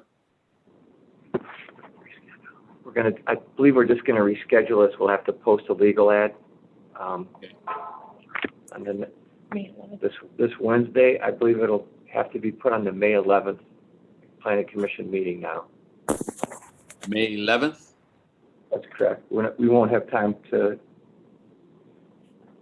post a legal ad before the next meeting. So it'd have to go on the May 11th meeting.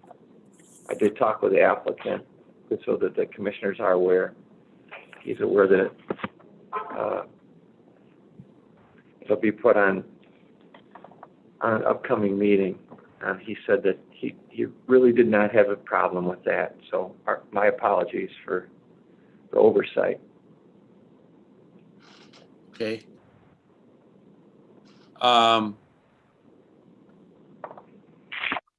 Can I have a motion to that effect for this meeting be put over till May 11th?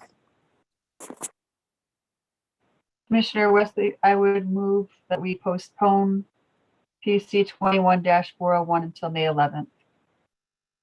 Support. Been moved and properly supported. Roll.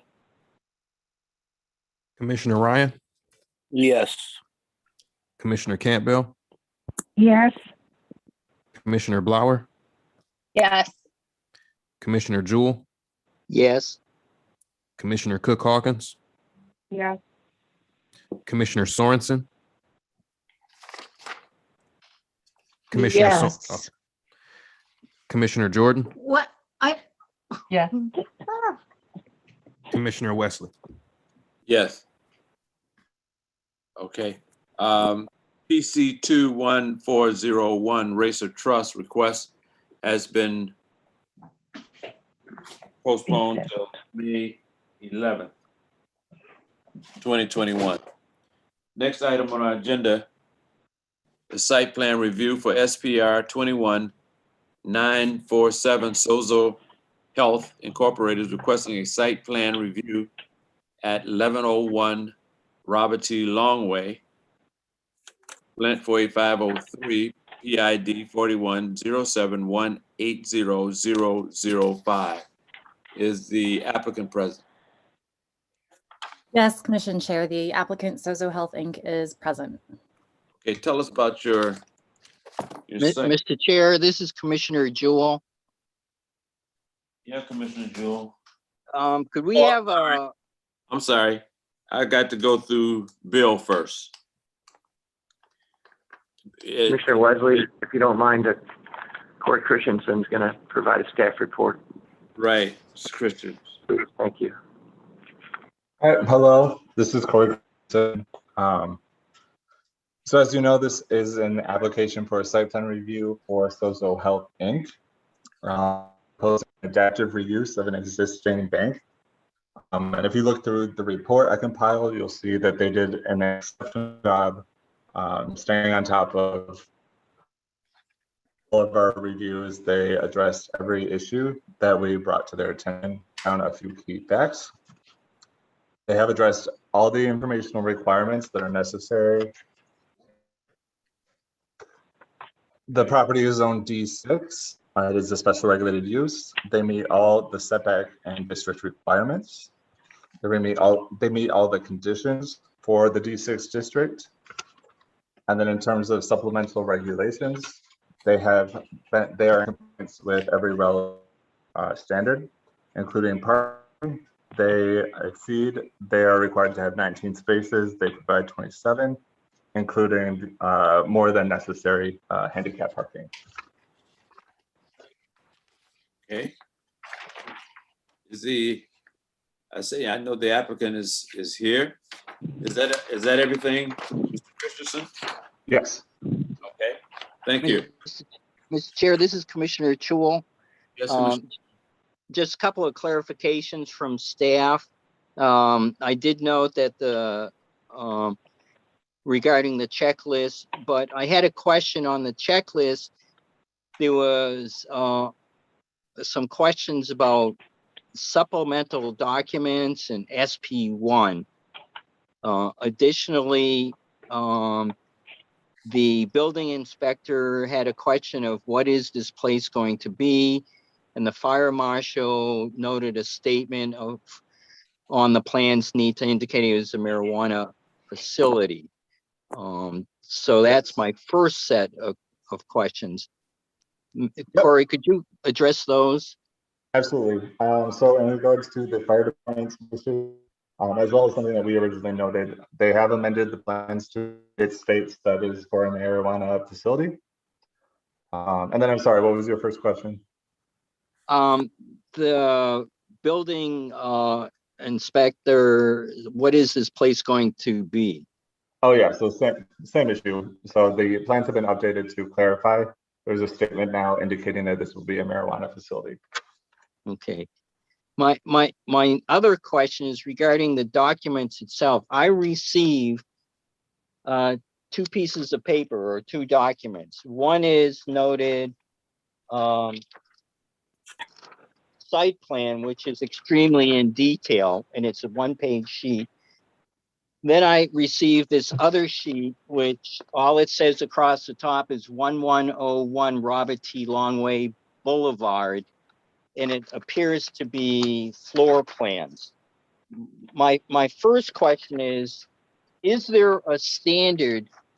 Is there a standard for site plans? Because I know I'm more accustomed to site plans, which are a number of pages long, which have different details outlined with legends and so forth. Could you, Corey, address that? So generally, you are just receiving several sheets, but generally, when you receive those packets, only one of those pages is actually the site plan. So in this case, the applicant provided all the information on one sheet, and then they provide supplemental documents for the floor plans. Because due to the fact that this is a Group E special use, they had to meet some extra requirements demonstrating where signage will be, demonstrating where, so they included those supplemental documents there. That's not something a site plan. Corey, is that supplemental document the second sheet that I have that is not identified? I'm not sure. I don't have those documents in front of me. Identified with the, you talking about the one that identified with the It just, too long way?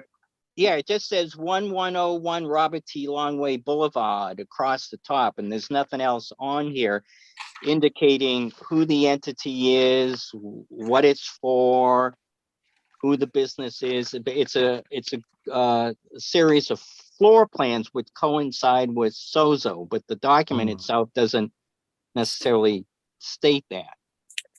Sure. So Corey, Bill can correct me if I'm wrong. I believe that we pulled those from the application. Okay, so if we go back to my other question, if you could just help me and re-clarify the issue of a site plan. I'm sorry, what's your question? Well, my question is, I have a one-page or a one-sheet item noted as site plan, where everything is supposedly listed on there, except for I have a hard time finding everything, especially in regards to the exterior look, which I'm not even able to determine. And you made some reference, because historically in the past, when we've gotten site plans, they've been X number of pages long, which identifies stuff. Sure. So is there a standard thing for a site plan? No, not that I'm aware of. The site plan document is that one sheet that provides all the information required in the zoning ordinance. It's my understanding that they provided all the information on the sheet. And then for the Awana stuff, that doesn't have to necessarily be on the supplemental documents. Okay. Thank you, Corey. Okay, to the applicant.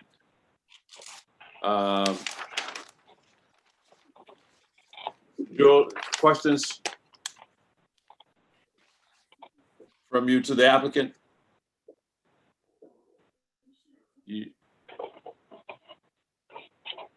On this site plan? Are there any questions from the commission to the applicant? Mr. Chair, this is Commissioner Jewell. I do have just a generic, a couple of questions, but one is I have nothing on my site plan that shows exterior look or elevations, or and I'm trying to sort out the lighting and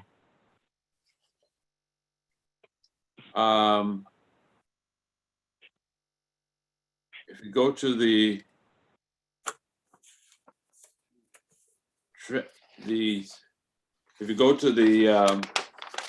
one site plan and go to the legend, it shows where the lighting is on that site plan. You know, utility poles, catch basin, light poles. Right, landscape, light. Yep, all that is on that page. So you want to know what the building is made out of? Well, I'm not quite sure what the exterior of the building's gonna look like. Look like Mr. Huntington Chair. Bank. Commissioner Swanson, and there's a rendering in section 10 of this book that they provided. That is a rough, Correct, I saw that, so that's my question. So this is Commissioner Jordan. I think, part of the, trying to interpret and re-express the question. So I think part of it is that oftentimes we get site plans that includes different pages that have, for example, a landscaping page that would indicate what trees or shrubs or whatnot is planned for the facility. Or as Commissioner Jewell has stated, and often they will include elevations as part of it. And so I guess, to staff, just reaffirming, whether or not those elements that we are often accustomed to seeing are requirements as standalone documents, or whether those that have been provided are sufficient to meet the ordinance standard. From our review with the supplemental documents they provided, mostly from their original application, copied over as part of their site plan review, we set them as qualifying. Could you repeat that, Corey? Sorry. So they provided supplemental documents in their original application. And so that we included in our site plan review to meet the requirements of the ordinance. So all this information will be kept together and shared with the building department. So it's my belief that this site plan review.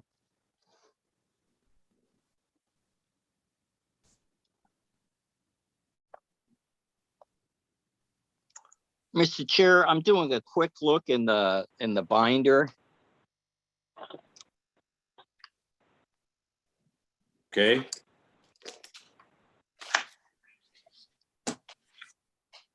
All right, I do notice on, I think it's section 9 and I think it's 10, which has the floor plans.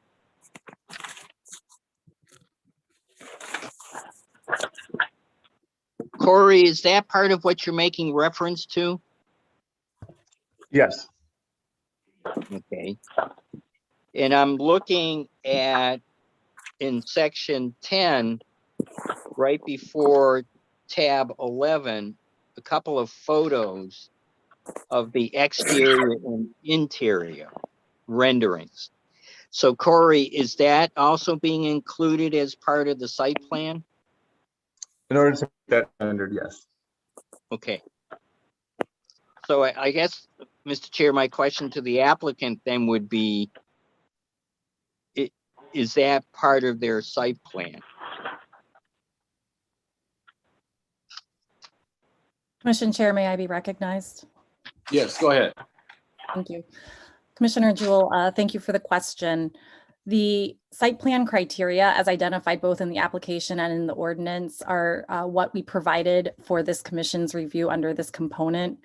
Some of the elements that you're inquiring about were part of the business SUP, and therefore I don't want to make presumptions, but it's our understanding that some of those those requirements were being analyzed under a separate set of criteria.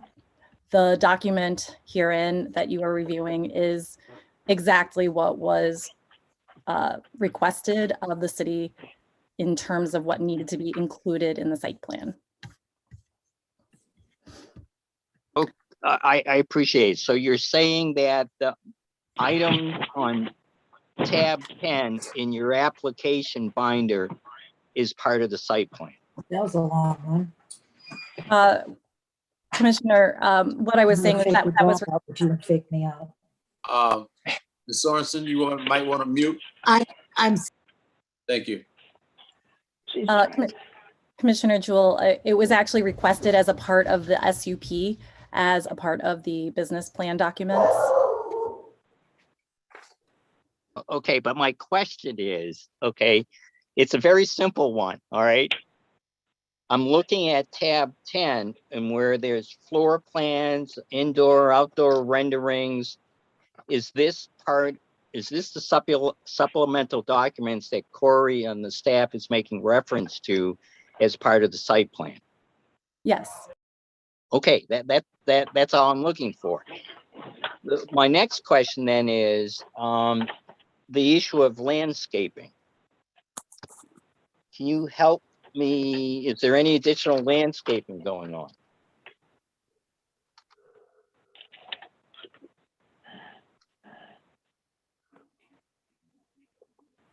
Thank you for the question, Commissioner Jewell. There is some landscaping that will be provided as a part of the plan, and we have okay. yeah, Let me ask you right then and there. I'm looking at your 1-page document site plan, and I looked through the binder, but I'm looking for landscape.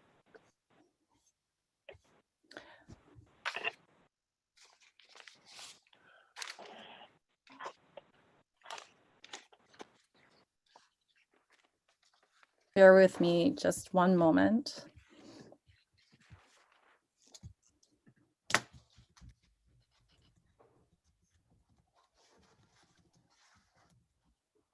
Asphalt.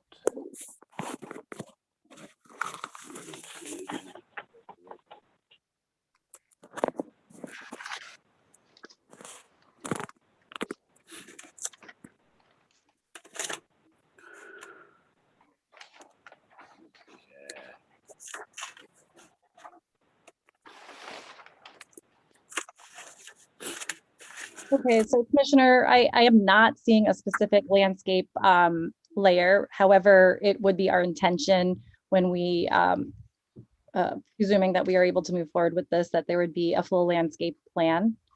On other projects that we've done, it's the goal has always been to conform, of course, with the requirements pursuant to city zoning code. We also like to add an abundance of greenery vis-a-vis both shrubs and ornamentals. And we also, you know, as appropriate, like to add a little bit of shade cover with trees as well. At present, I appreciate that. However, the documents that I'm looking at don't show any of that. And unless they do, that's Commissioner Jewell. Yes. I see on some of those documents, I guess that's going over to the East Boulevard Drive. I see grassy areas along the frontage of the building. Yet I don't know if they don't give elevations. But I do see some things that I guess we could consider to be landscaping. I know they got landscaping lights on here.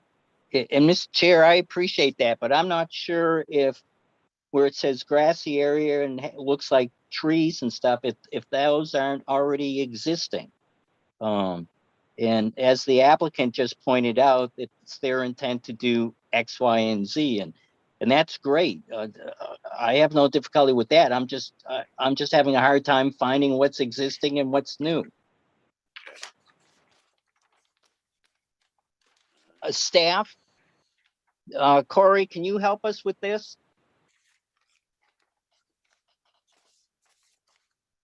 Yes, so when we did our review, we looked at the landscaping standards. So since it is an existing structure and they are not expanding it and they are also not directly adjacent to residential, they are not required to have any specific landscaping. Now, if they choose to add landscaping, That should be on the site plan, and I was unaware of that. Okay. Because as you just heard, the applicant said, yes, it is their intent to do landscaping, Right. Yes, I was unaware of that when I did my review. but there's nothing here. Right. And Commissioner, this is the applicant, Christie, again. Thank you. At a point where such landscaping would be proposed, that would, of course, be subject to, you know, a site plan review and whatever the requirements are of this commission. So it is prospective. Well, I'm a little bit confused because we're doing the site plan review right now. I think since it's not, you know, if they want to propose it, I think if they want to bring something back for administrative review, that's something they can do. But it's Okay. not something that they are required to at this juncture. So we can move on. Right, and I'm in agreement with that. My intent, Mr. Chair, is I just wanted to double check, you know, if they're not deciding to do something on X, Y, and Z, and they're not required to do it, that's okay too, and so forth. Okay. That is correct. We do not plan on doing it for the immediate, but we do plan at some point to evaluate the landscaping. And at that point, we will be happy to work with this planning commission at a point where that's appropriate.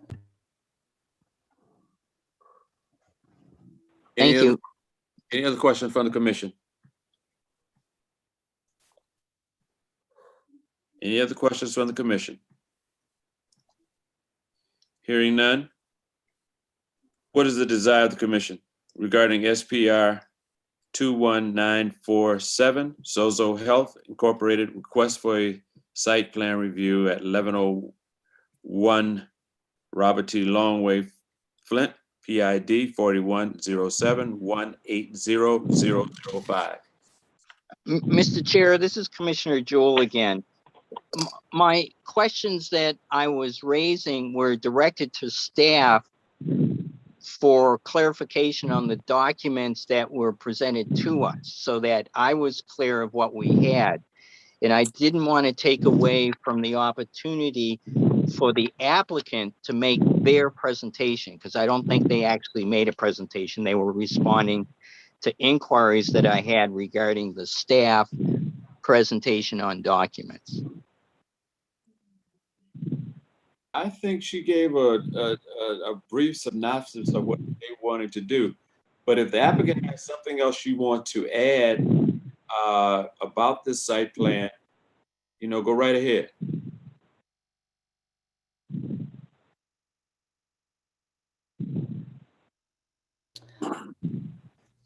I'm happy to just provide a quick synopsis. As this commission is aware, the project is a former bank building. We are not adding any square footage. We are not altering the lot. The exterior will be upgraded and beautified and improved. We also plan on a full interior renovation. This company has a long history of developing neglected buildings and restoring them to their former glory. In that capacity, this building was built in the mid-century modern fashion, and we have worked with designers to really honor that spirit, from the atriums to the preservation of restored light fixtures to every detail of this being redeveloped with a real intention to honor the history of the building while also making it more modern and approachable. We're very excited and pleased about the opportunity to pursue this project. Thank you very much. Any redress from the commission to the applicant? Any further questions?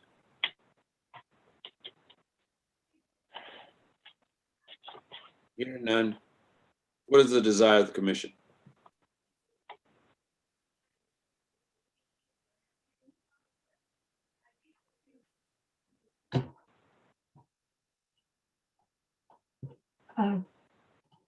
Chairman Wesley, this is Commissioner Jordan. I would move approval of SPR 21-947, Sozo Health requesting a site plan review at 1101 1101 Robert T. Longway, PID 4107180005. Noting with that landscaping was not a requirement based for this particular project. And no landscaping plan was included, so that for the time being, the current landscaping is what they're proposing to keep. And should that change in the future, they would come back for that. It's been moved Support. and properly supported. Was that Ms. Commissioner Campbell? Cook Hawkins. Cook Hawkins. Hey, glad to hear you. Well, hey. Commissioner Cook Hawkins supported it. Any further discussion? Hearing none. Roll. Commissioner Ryan, Yes. Commissioner Campbell, Yes. Commissioner Blower, Yes. Commissioner Jewell, yes, Commissioner Cook Hawkins, Yeah. Commissioner Sorensen, Yes. Commissioner Jordan, Yes. Commissioner Wesley. Yes. To the applicant, your site plan has been approved. Thank you. Thank you, Commission. Yes. Next is reports. Status of the permanent marijuana ordinance. Attorney Kelly Sampson. Thank you, Mr. Chair. This is Kelly Thompson. I wanted to present the updated marijuana applications, and I have to commend the planning staff for all their hard work in developing these. And I understand that they weren't completed with enough time to include them in your agenda packets, so we'll be sure to do that at the next meeting. And then I also, I don't know if KZ is able to, and I'm sorry to put you on the spot, KZ, but show the website that has links to the application forms. Oh, yeah, of course. One second. Sorry, KZ. No problem at all. And I know this has been a lengthy meeting already, so I just want to do this briefly, and if the commission chooses, then we can cover it in the next meeting too.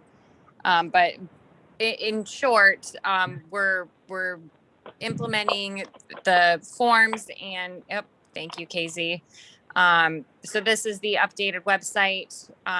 We have links to the ordinances, fully executed ordinances, and various application forms. So you can see group E, F, and G. Those application forms were updated just to more or less streamline it, bring it aligned with our newly adopted ordinances. So you guys will be seeing these in your agenda packets going forward.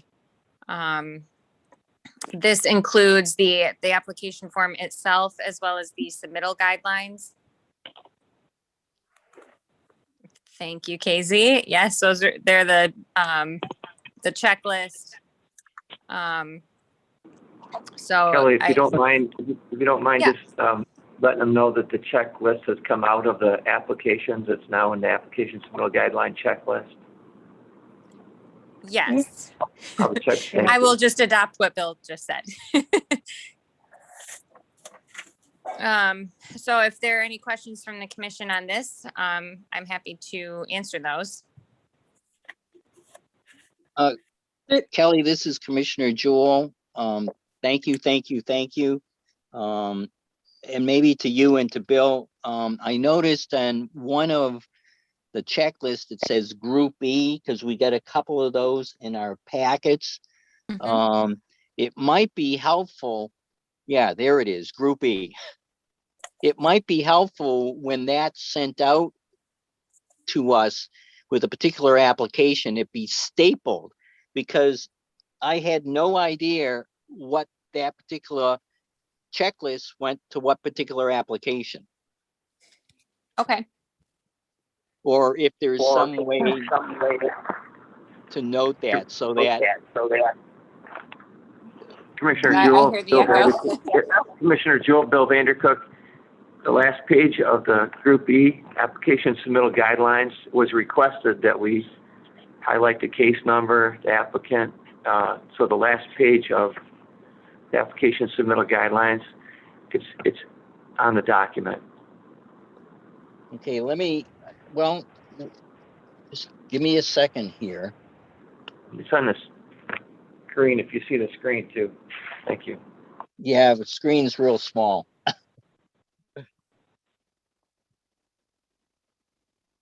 Yeah, I'm looking at it and it says, oh, reviewed by. Okay. As I've said before in the past, I stand corrected. Thank you, KZ. You're being Vanna White this evening. Yeah, My- so again, I can't take any credit for this. KZ and the rest of the planning staff, they really spearheaded this and did a really great job. So I think that this will hopefully make it easier for applicants to understand the process, understand what's required and what's not, and be able to allow the planning commission to review the applications more efficiently. So that is the substance of my update for the permanent marijuana ordinance. And Bill, did you want me to address the administrative approval topic right now? Yes, please.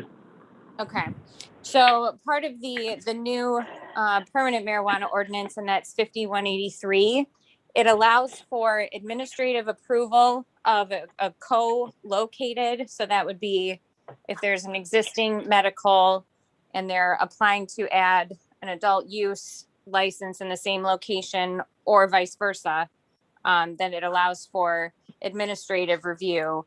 And that's only if they meet all of the locational requirements, there are no variances needed or anything like that. So it's only under those circumstances, and that's with consultation of the Planning Commission chair or his or her designee. So that can be, it's entirely up to the commission and the chair. If you want to permanently designate somebody to go over these with staff, then we can accommodate that. Or if you would prefer that it be on a case-by-case basis, if you start a rotation or something like that, it's totally up to the commission. If you don't mind, Commissioner Wesley, I believe, Kelly, you can correct me if I'm wrong, but if an applicant comes in for medical and then the commission approves that, he can be approved administratively if he doesn't make any changes to the footprint of that building too. So, but if there's changes to the building, then it has to come back before the commission. Thank That's you, Bill. another- That's true also. believe- No changes to the existing site plans.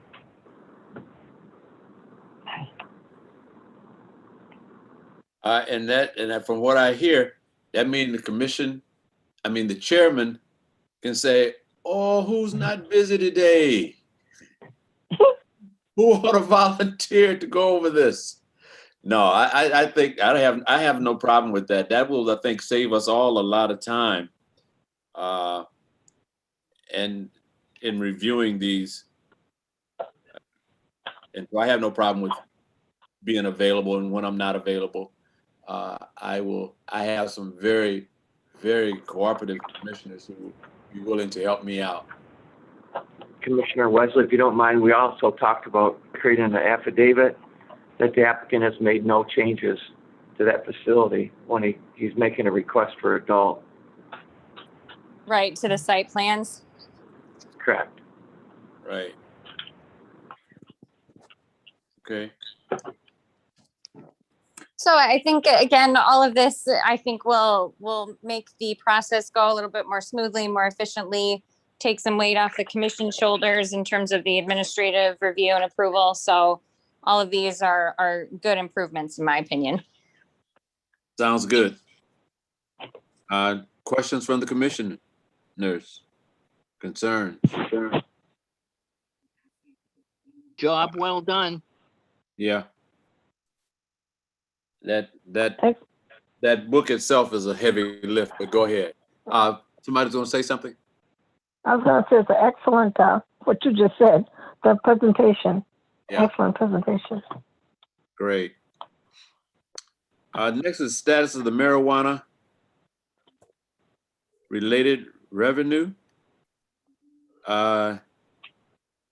Suzanne here? No, I think Suzanne had a conflict. I had a brief conversation with her today, and she said she had a conflict tonight. Mr. Chair, this is Kelly Thompson. I think, I'm sorry, Jeff, if I cut you off. Go ahead. What were you gonna say, Kelly? I was just gonna say that I received the email that Commissioner Jordan forwarded to me, and we really have not had a conversation about this. It's still in discussion. I know there's been some media coverage about it too. So this is still something that's in the works, and I'm not sure what Suzanne would be able to update the commission on anyway, as far as that goes, unless the conversations have been happening outside of my presence. So. Kelly, this is you talking about the conversation. Is that about the $84,000? Correct. Yes, the tax Money- revenues that we get from Laura. Okay. Now, I guess the only question I have, that money is generated from recreational use? The number of licenses that we have? That was the funding that's been released so far. Yes, that's my understanding. So the more recreational use facilities that we have, the more money that we will get. Correct. Okay. And I can tell you the balance that we received from the state so far, that was as of, and I don't have the date in front of me, I believe it was September of last year. So we've given special regulated uses for many more adult use facilities, as the commission is aware. So it froze the time for those revenues at a certain place in time. So I'm assuming the next disbursement that the state makes will be significantly higher because we've given out so many more SRUs for adult use. Now, those funds could be used, and I guess I heard something about it going into general funds.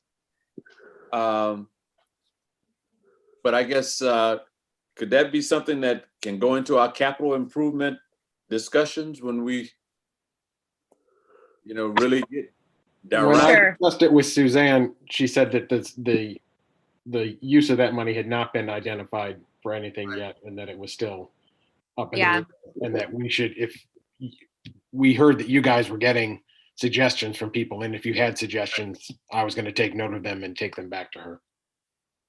Well, As far as what's required, Mr. Chair, there's no restrictions or designations under state law or our local ordinance about where those funds should be earmarked for. So there are no restrictions on where we can put it. And so I think anything is fair game at this point. Yeah. Right, so this is Commissioner Jordan, and just in the spirit of transparency, Attorney Thompson had just mentioned earlier in the email that I forwarded her, and I also forwarded it to Chairman Wesley, that following our previous Planning Commission meeting, a resident who I think had been tuning in online reached out to me and expressed her feelings that an appropriate use of those funds would be towards expanding high-speed internet access for residents in Flint. So I did respond to her, letting her know that we didn't make those sorts of decisions, but that I would make sure that her thoughts were forwarded to administration so they could be part of those conversations. Yeah. That was my concern. I also, as Commissioner Jordan said, she forwarded a copy of that to me. She's looking at Wi-Fi for, like students, and that's everybody's going virtual now. So that was one of the things that was their concern, that maybe some of that money could be used for that. Okay. And by the way, tell Susan I don't think she likes us. She's been absent. I'm gonna have to talk to her about that. The status of the draft zoning ordinance and staffing update. Mr. Chair, this is Kelly Thompson, if I may address this item. Yes, you may. So last night we had the public hearing portion of the first 6 articles of the proposed zoning code. it was a very lengthy discussion, lots of public comments. And the second reading and adoption of those ordinances was also on the agenda, but I think the public hearings just went so long, council ended up recessing after the public hearings. So that's recessed until tomorrow evening, and I'll be on that call. I think most of staff will be on that call. So that will be that will conclude council's consideration of the first 6 articles. And then next up, we'll be bringing the next 6 articles at the next council committee meeting. And we'll kind of start the process over again.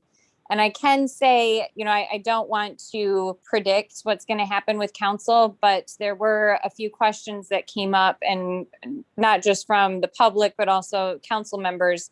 So there is a possibility, and I hope it's a very small one, there is a possibility that the first 6 articles could be sent back to committee. I think some of the members feel that the initial discussion was not lengthy enough, though we were all there and ready to answer their questions the first time. So I'm just I'm advising the commission that we could be back in committee with the first 6 articles, which would of course kind of postpone or delay the adoption of the full code. But who knows? Maybe they'll approve them. Mr. Chair, Yes. this is Commissioner Campbell. As long as it took us to put that together the first time, if they're going to require us to go back for those 6 to redo them, shouldn't they be with us at that meeting? And that way we will not have to go back and forth all the time? Mr. Chair, I think I can answer her question. Okay.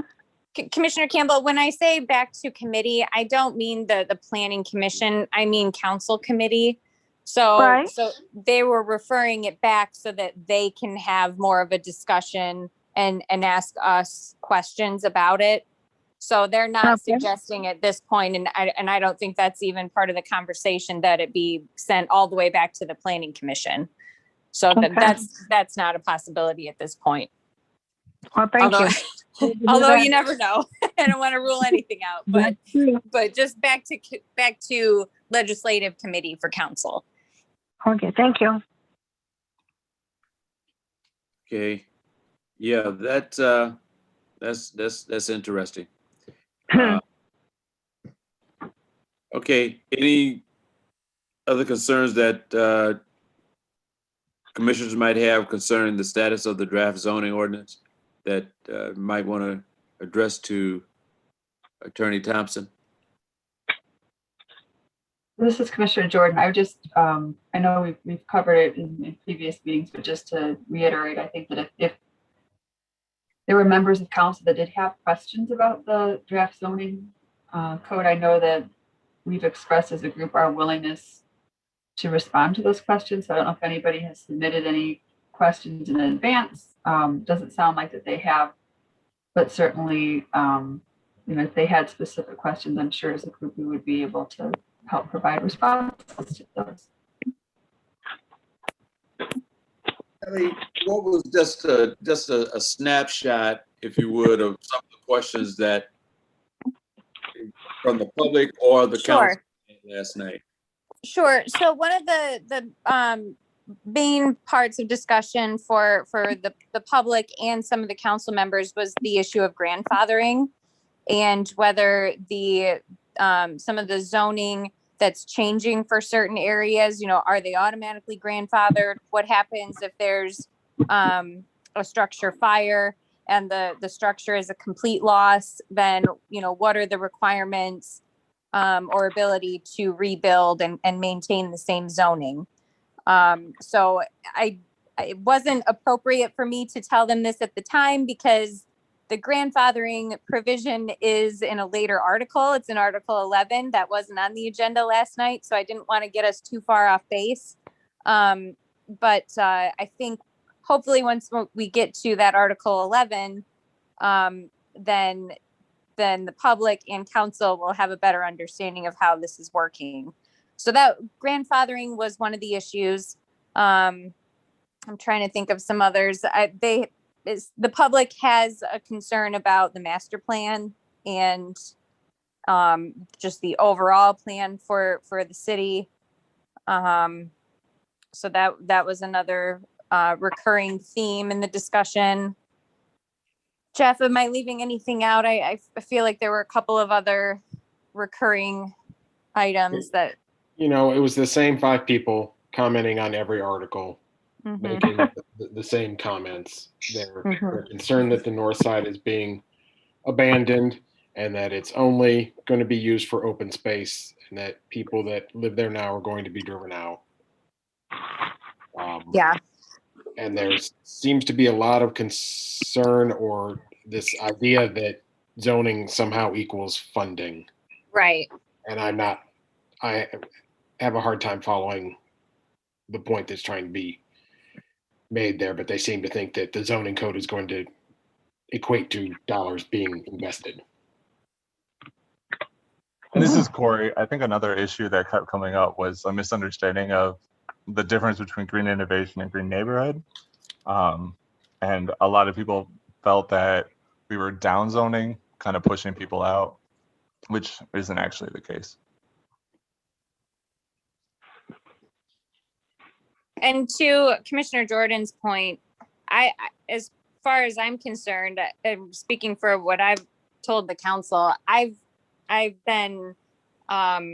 repeated the offer for council to reach out to the commission. I told them that I could take questions back to the commission if they had any. So that offer has been made repeatedly and clearly.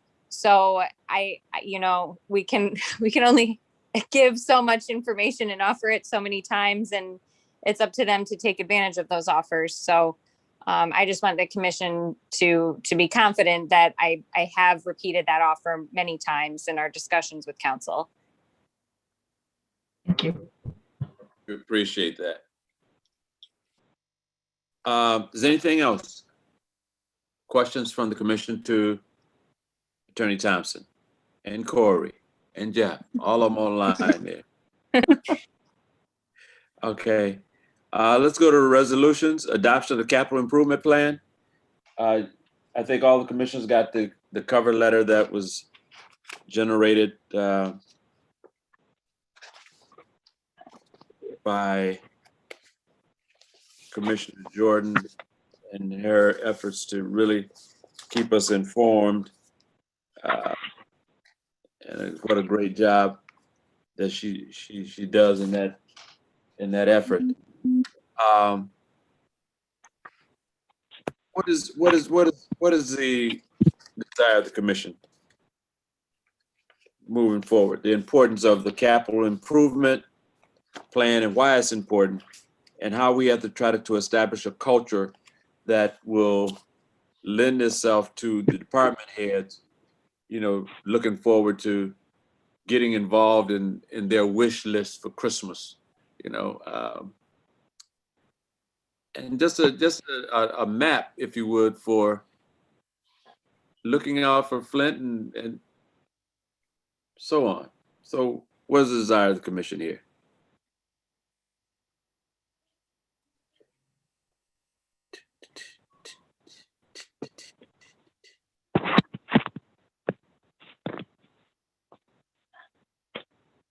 Mr. Chair, this is Commissioner Campbell. I have not had time to go through all of this. Nope. I'm going to say that right up front. So at the next meeting or when we discuss it again, yes, I'll have something. But I also understand what those, just say 5 people that kept jumping up, that has been brought to my attention too, is that we're being pushed out of the 3rd ward.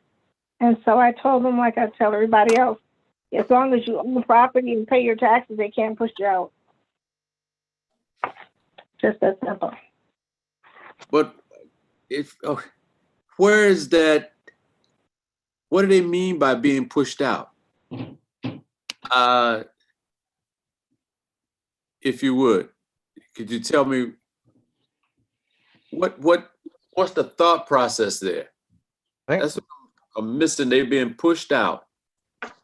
This is I Corey. mean, Sorry.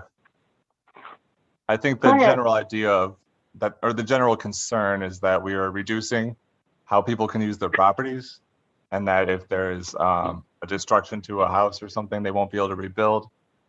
There just seems to be a belief that we are reducing what people can do with their neighborhoods.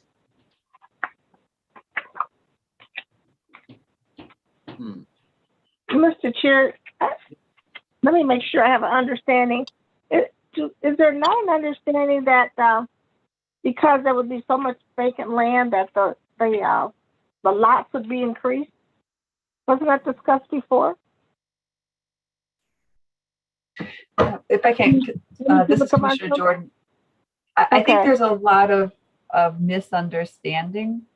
That people have concerns about their property rights being reduced or constrained in some way when, I remember when we were considering an initial draft of the zoning code and it had treated the green innovation 1 zones differently. And I think, Commissioner Campbell, I give you a lot of credit as well as residents in raising concerns early on in that process.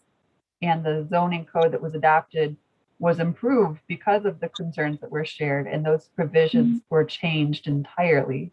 Unfortunately, I think that there's a residue of concern that, folks are still don't understand that we listened to them and took their suggestions. And so the plan that the zoning code that we adopted and moved forward to council actually includes their suggestions in it. But I think there's still a misunderstanding about that, unfortunately. Yeah. Mr. Chair, Yes. is there some way we can use this $84,000 and do a open house or something to give the public where they can come in and get another updated understanding? So they're filming the same thing that we had before. It's just been, 3 years? I think since we've done this, and just make sure they understand it's the same thing they voted on before. Mr. Chair, this is Kelly Thompson, if I might respond to that. Sure, Attorney Thompson. I think that's been something that we've discussed before, having some kind of community forum like that. With COVID being what it is, that's one of the challenges, and not being able to have in-person group meetings like that. And we've talked about even doing it virtually, but then there's the hurdles involved with making sure that everyone would be able to access that meeting. I've said in the council meetings, I've invited members of the public and council to look at the Imagine Flint website, because I think that has a lot of really good information that can help explain to them what the new zoning code proposes to do. And I think that part of it may be that the members of the public who were attending your meetings when you were drafting this are not the same as those who attend the council meetings. I just want to add that this also happens to be an election year, and some of the callers on council last night are running for office. So I'm just going to leave it at that. So there are a lot of nuances to this outside of making the information available, or getting people to access the information that is available. I think that's the biggest challenge. Okay. Yeah. Mr. Chair, this is Commissioner Jewell. If we could probably continue this discussion at our next meeting under the status of the draft ordinance. But I understand, are we still on the capital improvement plan? Yes. Okay. I'm sorry, I was deviating a little bit, Mr. Chair. Go ahead, Commissioner Jewell.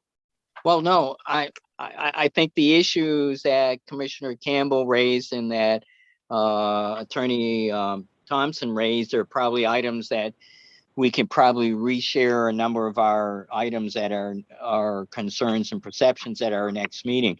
But getting back to resolutions, I think you were talking about the capital improvement plan and a cover statement that I think Commissioner Jordan sent out to each of us via email. It may be appropriate for Commissioner Jordan to kind of give us just an overview of that intent. Commissioner Jordan, was this chart? Sure, I- Go ahead. Yep, I can give a brief overview. So I think we received in our packets the proposed capital improvement plan, which consisted of a series of charts that was based on the previous capital improvement plan with additional updates and revisions based on the more recent information that had been received from the different departments. Because the plan for this year was to not do a complete overhaul of all the narrative and verbiage that accompanied the original CIP. I still thought there would be some usefulness in putting a preface in front of it so that there's some context for whoever might be picking up the capital improvement plan to have a sense of what it is and why you do it. And thinking that that context is especially important as we're seeking to help establish a culture around capital improvement planning. And so I did send out a brief 2-paragraph proposed preface, and I'm happy to read that aloud now if that's helpful, just for anybody who might be listening, or if there's anybody that didn't have a chance to take a look at their email. But it says, the following tables reflect the capital improvement plan for the city of Flint and cover the period of July 2021 through June 2027. The plan has been prepared in accordance with the requirements of the Michigan Planning Enabling Act, which directs the Planning Commission to, quote, annually prepare a capital improvements program of public structures and improvements, end quote, that envisions the needs of the community over the next 6 years. It also fulfills the duty identified in the City of Flint Charter to plan for the community's development through, among other things, quote, the capital improvement plan and capital budget improvement plan, unquote. We recognize the vital role that capital improvement planning plays in helping the City of Flint make wise use of resources and equitably provide for capital and infrastructure needs. Having a clear sense of the capital needs and priorities positions the city to take advantage of any emerging opportunities to secure funding and enables coordination between departments. We therefore adopt this 2021 through 2027 capital improvement plan for the city of Flint. That's great. Yeah. Excellent. So can we adopt this capital improvement plan? Because, you know, you can go over and review it, but nothing's going to change in it.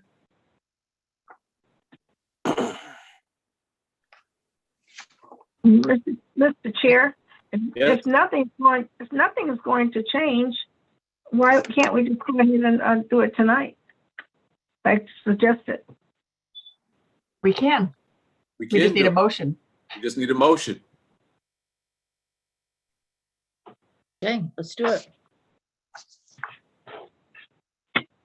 Mr. Chair, Yes. I'd like to make a motion that we approve the City of Flint updated capital improvement plan tables April 9th, 2021.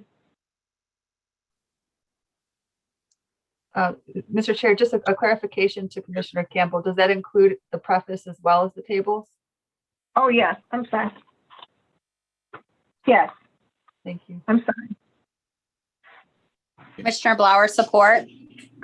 Okay, it's been moved and properly supported that we adopt the capital improvement plan as well as the tables for 2021 through 2027. Mr. Chair, this is Commissioner Jewell. Commissioner Jewell. It's my understanding what we're doing is the packet of information that was submitted to us gave us a status of information of what's presently occurring, and the preface is clarifying that.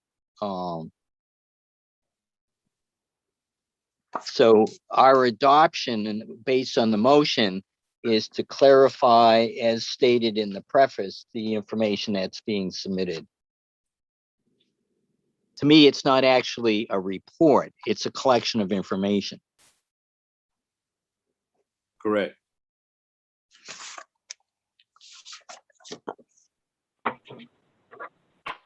Okay.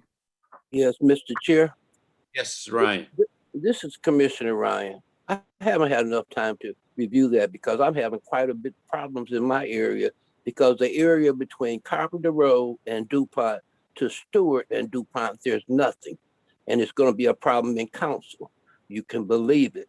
So I have to understand because after the update has been done, from my understanding, if I am incorrect, correct me. But this is for the next, what, 6 years? So you're gonna have some problems.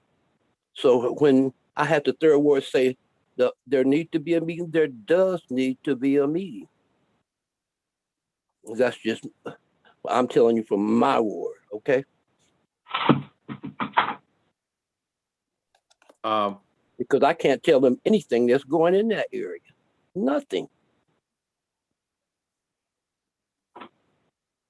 Unless you can tell me something that's going in there. No, but now with this, Mr. Chair, this is Commissioner Jewell. I think all of us are facing questions and concerns of what is being done. The document before us is just a listing of information. It's not stating what's going to actually accomplish, what's not going to accomplish, and so forth. And the preface that Commissioner Jordan just read is acknowledging the information presented to us. I think it's appropriate for us to support the motion because we in turn as the Planning Commission are, as I would use the phrase, doing our job. Our job is not necessarily to implement. Our job is to collect, to point out and move forward. So I'm in support of the needs that our respective wards need to address. But our intent for this evening is just to acknowledge this information. I thought yeah, it was this is Commissioner. we're not generating any funds. We're not directing any funds to any particular wards. That's not what we do. Okay. So I think Mr. Ryan's concern is that, somebody got to have, if they get the zoning stuff passed, then we can try to figure out as a roadmap who want to go in those areas and who want to come in my area. Our zoning is the backbone to the master plan, and that can be a way of generating funds. I think if investors have a clear indication of where they can do things at, then they will come. Because there's no reason Flint should not be further ahead than what we are. We have everything. I mean everything a thriving city could have to be a thriving city. I don't understand it. We got colleges here. We have level 1 trauma centers here. We have airports, international airports. We have roadways, and we can get products anywhere in the country. Now, doggone it, why are we still sitting around playing games? But that's my little soapbox. So I'm off of that. So capital improvement plan. There's a motion on the floor. It's been supported. Any further discussion?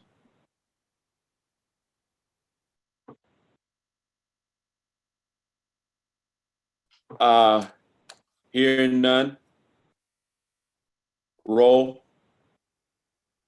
Commissioner Ryan, No. Commissioner Campbell, Yes. Commissioner Blower, Yes. Commissioner Jewell, Yes. Commissioner Cook Hawkins, Yes. Commissioner Sorensen, Yes. Commissioner Jordan, Yes. Commissioner Wesley. Yes. So that, we've done our due diligence there. So moving right along.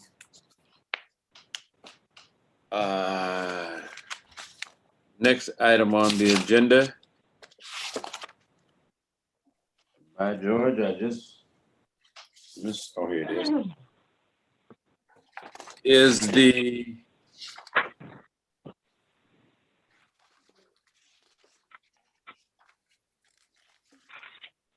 Planning Commission members orientation packet. Corey, hey. That deadlift book you sent out. Yeah, and I want to give a special thanks to Casey and Jonathan. They're the ones that actually did the printing and putting it together. So I think it's great. It's fantastic. You want to tell us about, what's the commission? We want to go through that, or how we want to go forward from here with that? Mr. Chair, this is Commissioner Jewell again. First off, in support of your statement to Corey and to Casey and to all the others, job well done. I used it as a lift weight workout item to add to my mile a day walks that I've been doing through. A couple of thoughts I had is it might be appropriate for us to take some time just for each of us to individually browse through the information, make a running list of a couple of issues or items that we see as appropriate, maybe schedule a time, as we've talked before, as a walkthrough. I do have a couple of items, Corey, and to others, special thanks. The section where you have the bylaws in there, they're the old bylaws. Yeah. Oh, crap. My bad. I will send out the correct ones. That's okay, because then it'll allow us to take a new ones that we can receive. And if you send it to us manually with a hole punched, okay, it'll force us to open the binder, okay? Okay. To replace it. The other item that I have, Corey, and you can take a look at this, and I really appreciated the two supporting documents from the Michigan Association of Planning. And I know the first page we look at, it says PC manual. Nobody may know what that may mean. You might want to take a look at putting together some sort of a cover page that has something like the City of Flint on it, Planning Commission on it, a title, for this entity, and a date. And you guys could probably take a look at it. But otherwise, job well done. I'll do my best on the cover page, but I'm not an artist, so forgive me. Well, I was thinking of just basic font and type stuff. Okay. And then in regards of walkthrough or kind of a training, I know we had discussed that'll have to be probably the second meeting in May, if that's okay with the commission. My contract is up next week, and then hopefully it'll get renewed the following week. So I will probably not be in attendance next planning commission meeting. Go ahead, Commissioner Jewell, sorry. Yeah, I was going to say that's fine. I think it'd be appropriate for us to be able to walk through stuff, browse through it, make a list of questions or thoughts that we may have. So Corey, great idea of putting that down the road. Okay, great. And to the planning staff, we're looking at meeting in May. Let's not schedule a whole bunch of stuff for that meeting, so give us some time. And we won't be here until midnight trying to do this. It's moving on to 8:30, and we've been at it since 5:30. We're not going to take a page out of council book. I think But sorry, this is Casey. Let's remember, this is Kelly's last meeting with us. We don't want to forget that. Don't make Well, me cry again, guys. Wait a minute. Was that announcement made when I wasn't here? Yes, it was, Mr. Chair. I was just about to mention that. She's up with the cap. Yeah, I didn't Hold know up. that either. Wait a minute, pull up, pump your Kelly, Yes, Mr. Chair. what's happening, darling? I mean, I was offered a job in private practice, working for a local attorney. So I'm actually going to be switching gears, going into family law, and it was a. I know it was a really tough decision, Mr. Chair. Trust me. I'm just kidding. But just to add to what we were talking about before, I think if the member orientation packets or the manual can be addressed in a later meeting, I think that would be a really good opportunity for my successor to get kind of an overview of the Planning Commission, their duties and responsibilities. So I think that would be a really great opportunity, good timing for the next staff attorney to be in attendance at that meeting. Kelly, do we know who the next staff attorney will be? I mean, I there's no replacement, come on. I believe that it's going to be an attorney named Joanne Gurley. I know she's. Divorces. What's that? I don't like divorces. I know. Divorce is hard for me. So I believe it's going to be Joanne Gurley. That's not been made official yet. She's going to be taking over marijuana. So I'm just assuming that she's going to be taking over as staff attorney for Planning Commission as well. She's very capable. And I hate to do this to you guys just so quickly after Reed's departure. It's really been a pleasure working with the commission, and I'll be sure that Joanne is fully informed about the procedures for the Planning Commission, and you'll be left in good hands. Is it something I said? It had nothing to do with the Planning Commission. I can tell you Kelly, that for sure. And the best of luck to you. I wish we could, in the past we used to get together, Yeah. do something. Yes. It's just like you're leaving out of here and we're not doing anything. Well.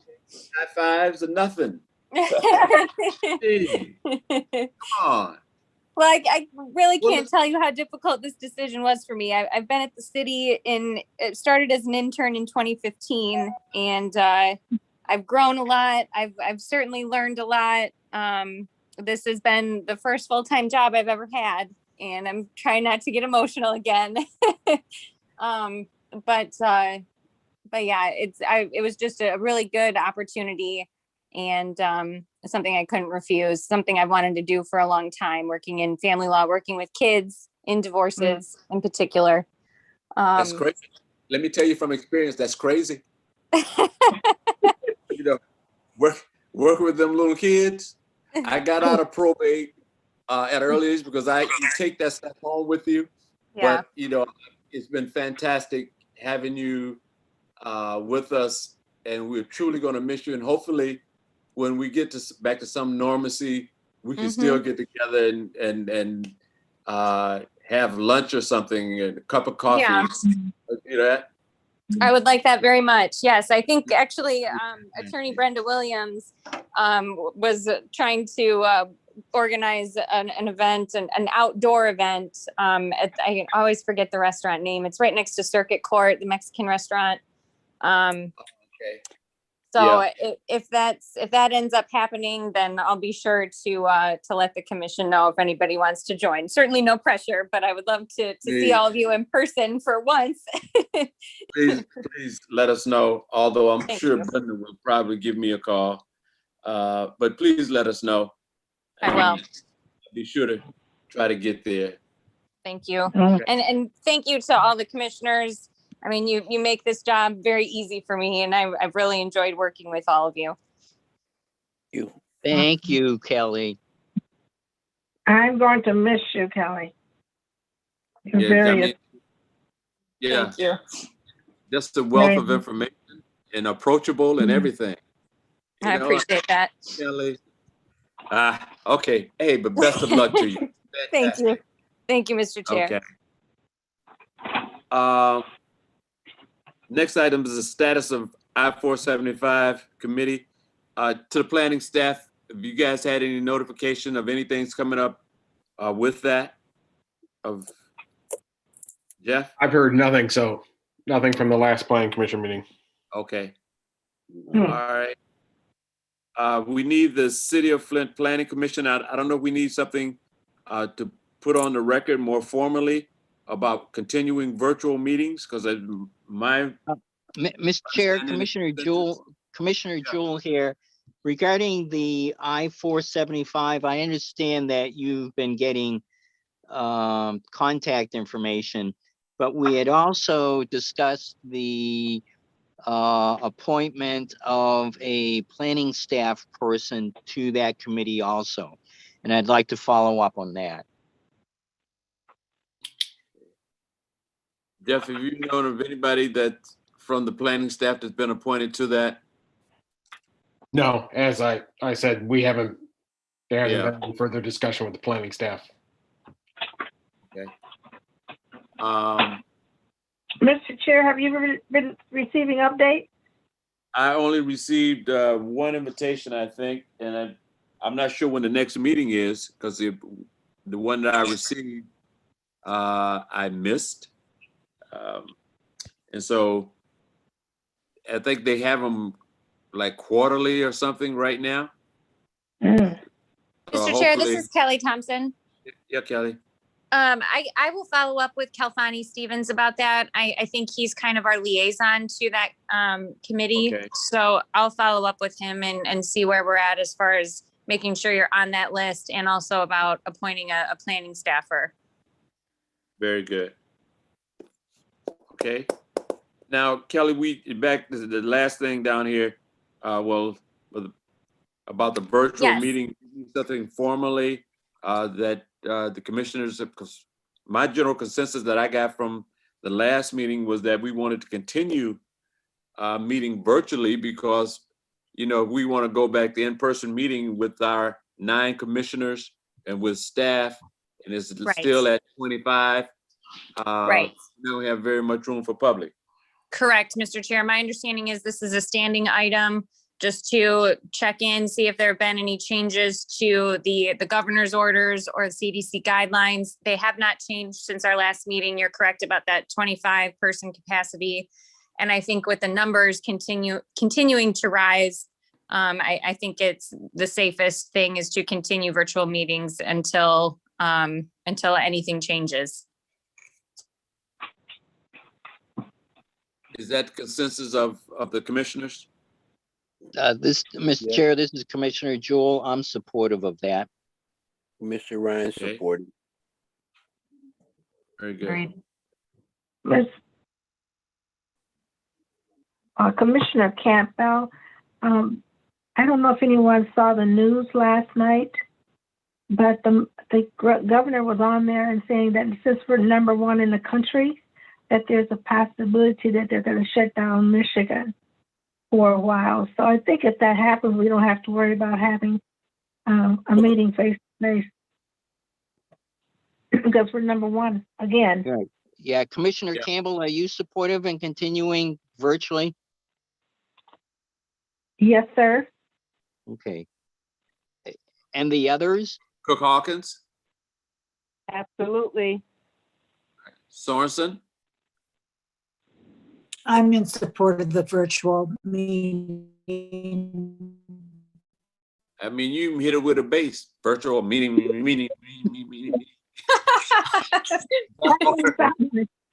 Commissioner Blower, Absolutely. happening? Continued with the virtual meetings. Commissioner Jordan. Absolutely. Agreed. Fantastic. Sounds like we're all in agreement. Yeah. On the new business, we had review of the planning commission bylaws. That's taken care of in the first one, Commissioner Jewell? No, two quick informational items. If you take a look at the new bylaws, special thanks to Kelly for your work last fall. There's a couple of items. One is, and we can follow up with Bill, that our agenda gets adjusted where we would start off with after the public forum. Here's my list of stuff here. After the public forum, there would be public hearings, site plan, then case reviews. So we're moving towards that and getting our agenda in line with our bylaws. Additionally, special thanks to staff and to the chairman this evening. Bylaws also outline, especially for our public hearings, that staff would give an update regarding the public hearing and the information submitted. And then the other item is the second meeting in April is set aside for election of our officers. So Bill, on our agenda for our April 27th meeting, to set time aside for election of officers, which will probably happen right after or right before, right after member remote announcement. So those were just a couple of updates, Mr. Chair. Okay. Is there anything else for the good? Mr. Chair, this is Kelly Thompson. Okay, Kelly. In recognizing that the elections will be at the next meeting, I will volunteer to attend in more of a just a member of the public capacity, but just to make a smooth transition to the next staff attorney, and barring any scheduling conflicts in my future job, I'll be sure to attend that meeting on the 27th. Okay, great. Oh, fantastic. I know you couldn't leave me just like that. I know, you guys can't get rid of me. Is there anything else? Before I call for the adjournment, Mr. Ryan, Commissioner Ryan, we're just so happy to have you back and better. That's just, we missed you. Yeah, I'm glad to be back. Okay. And Kelly, I think I got one more shot at you. So I'll have you on the 27th, and it's really fantastic, and best of luck in whatever what you do, kid. Thank you. The chair will entertain a motion for adjournment. So moved. It's been moved. Moved and properly supported. Thanks, everyone, and have a good evening. Thank you.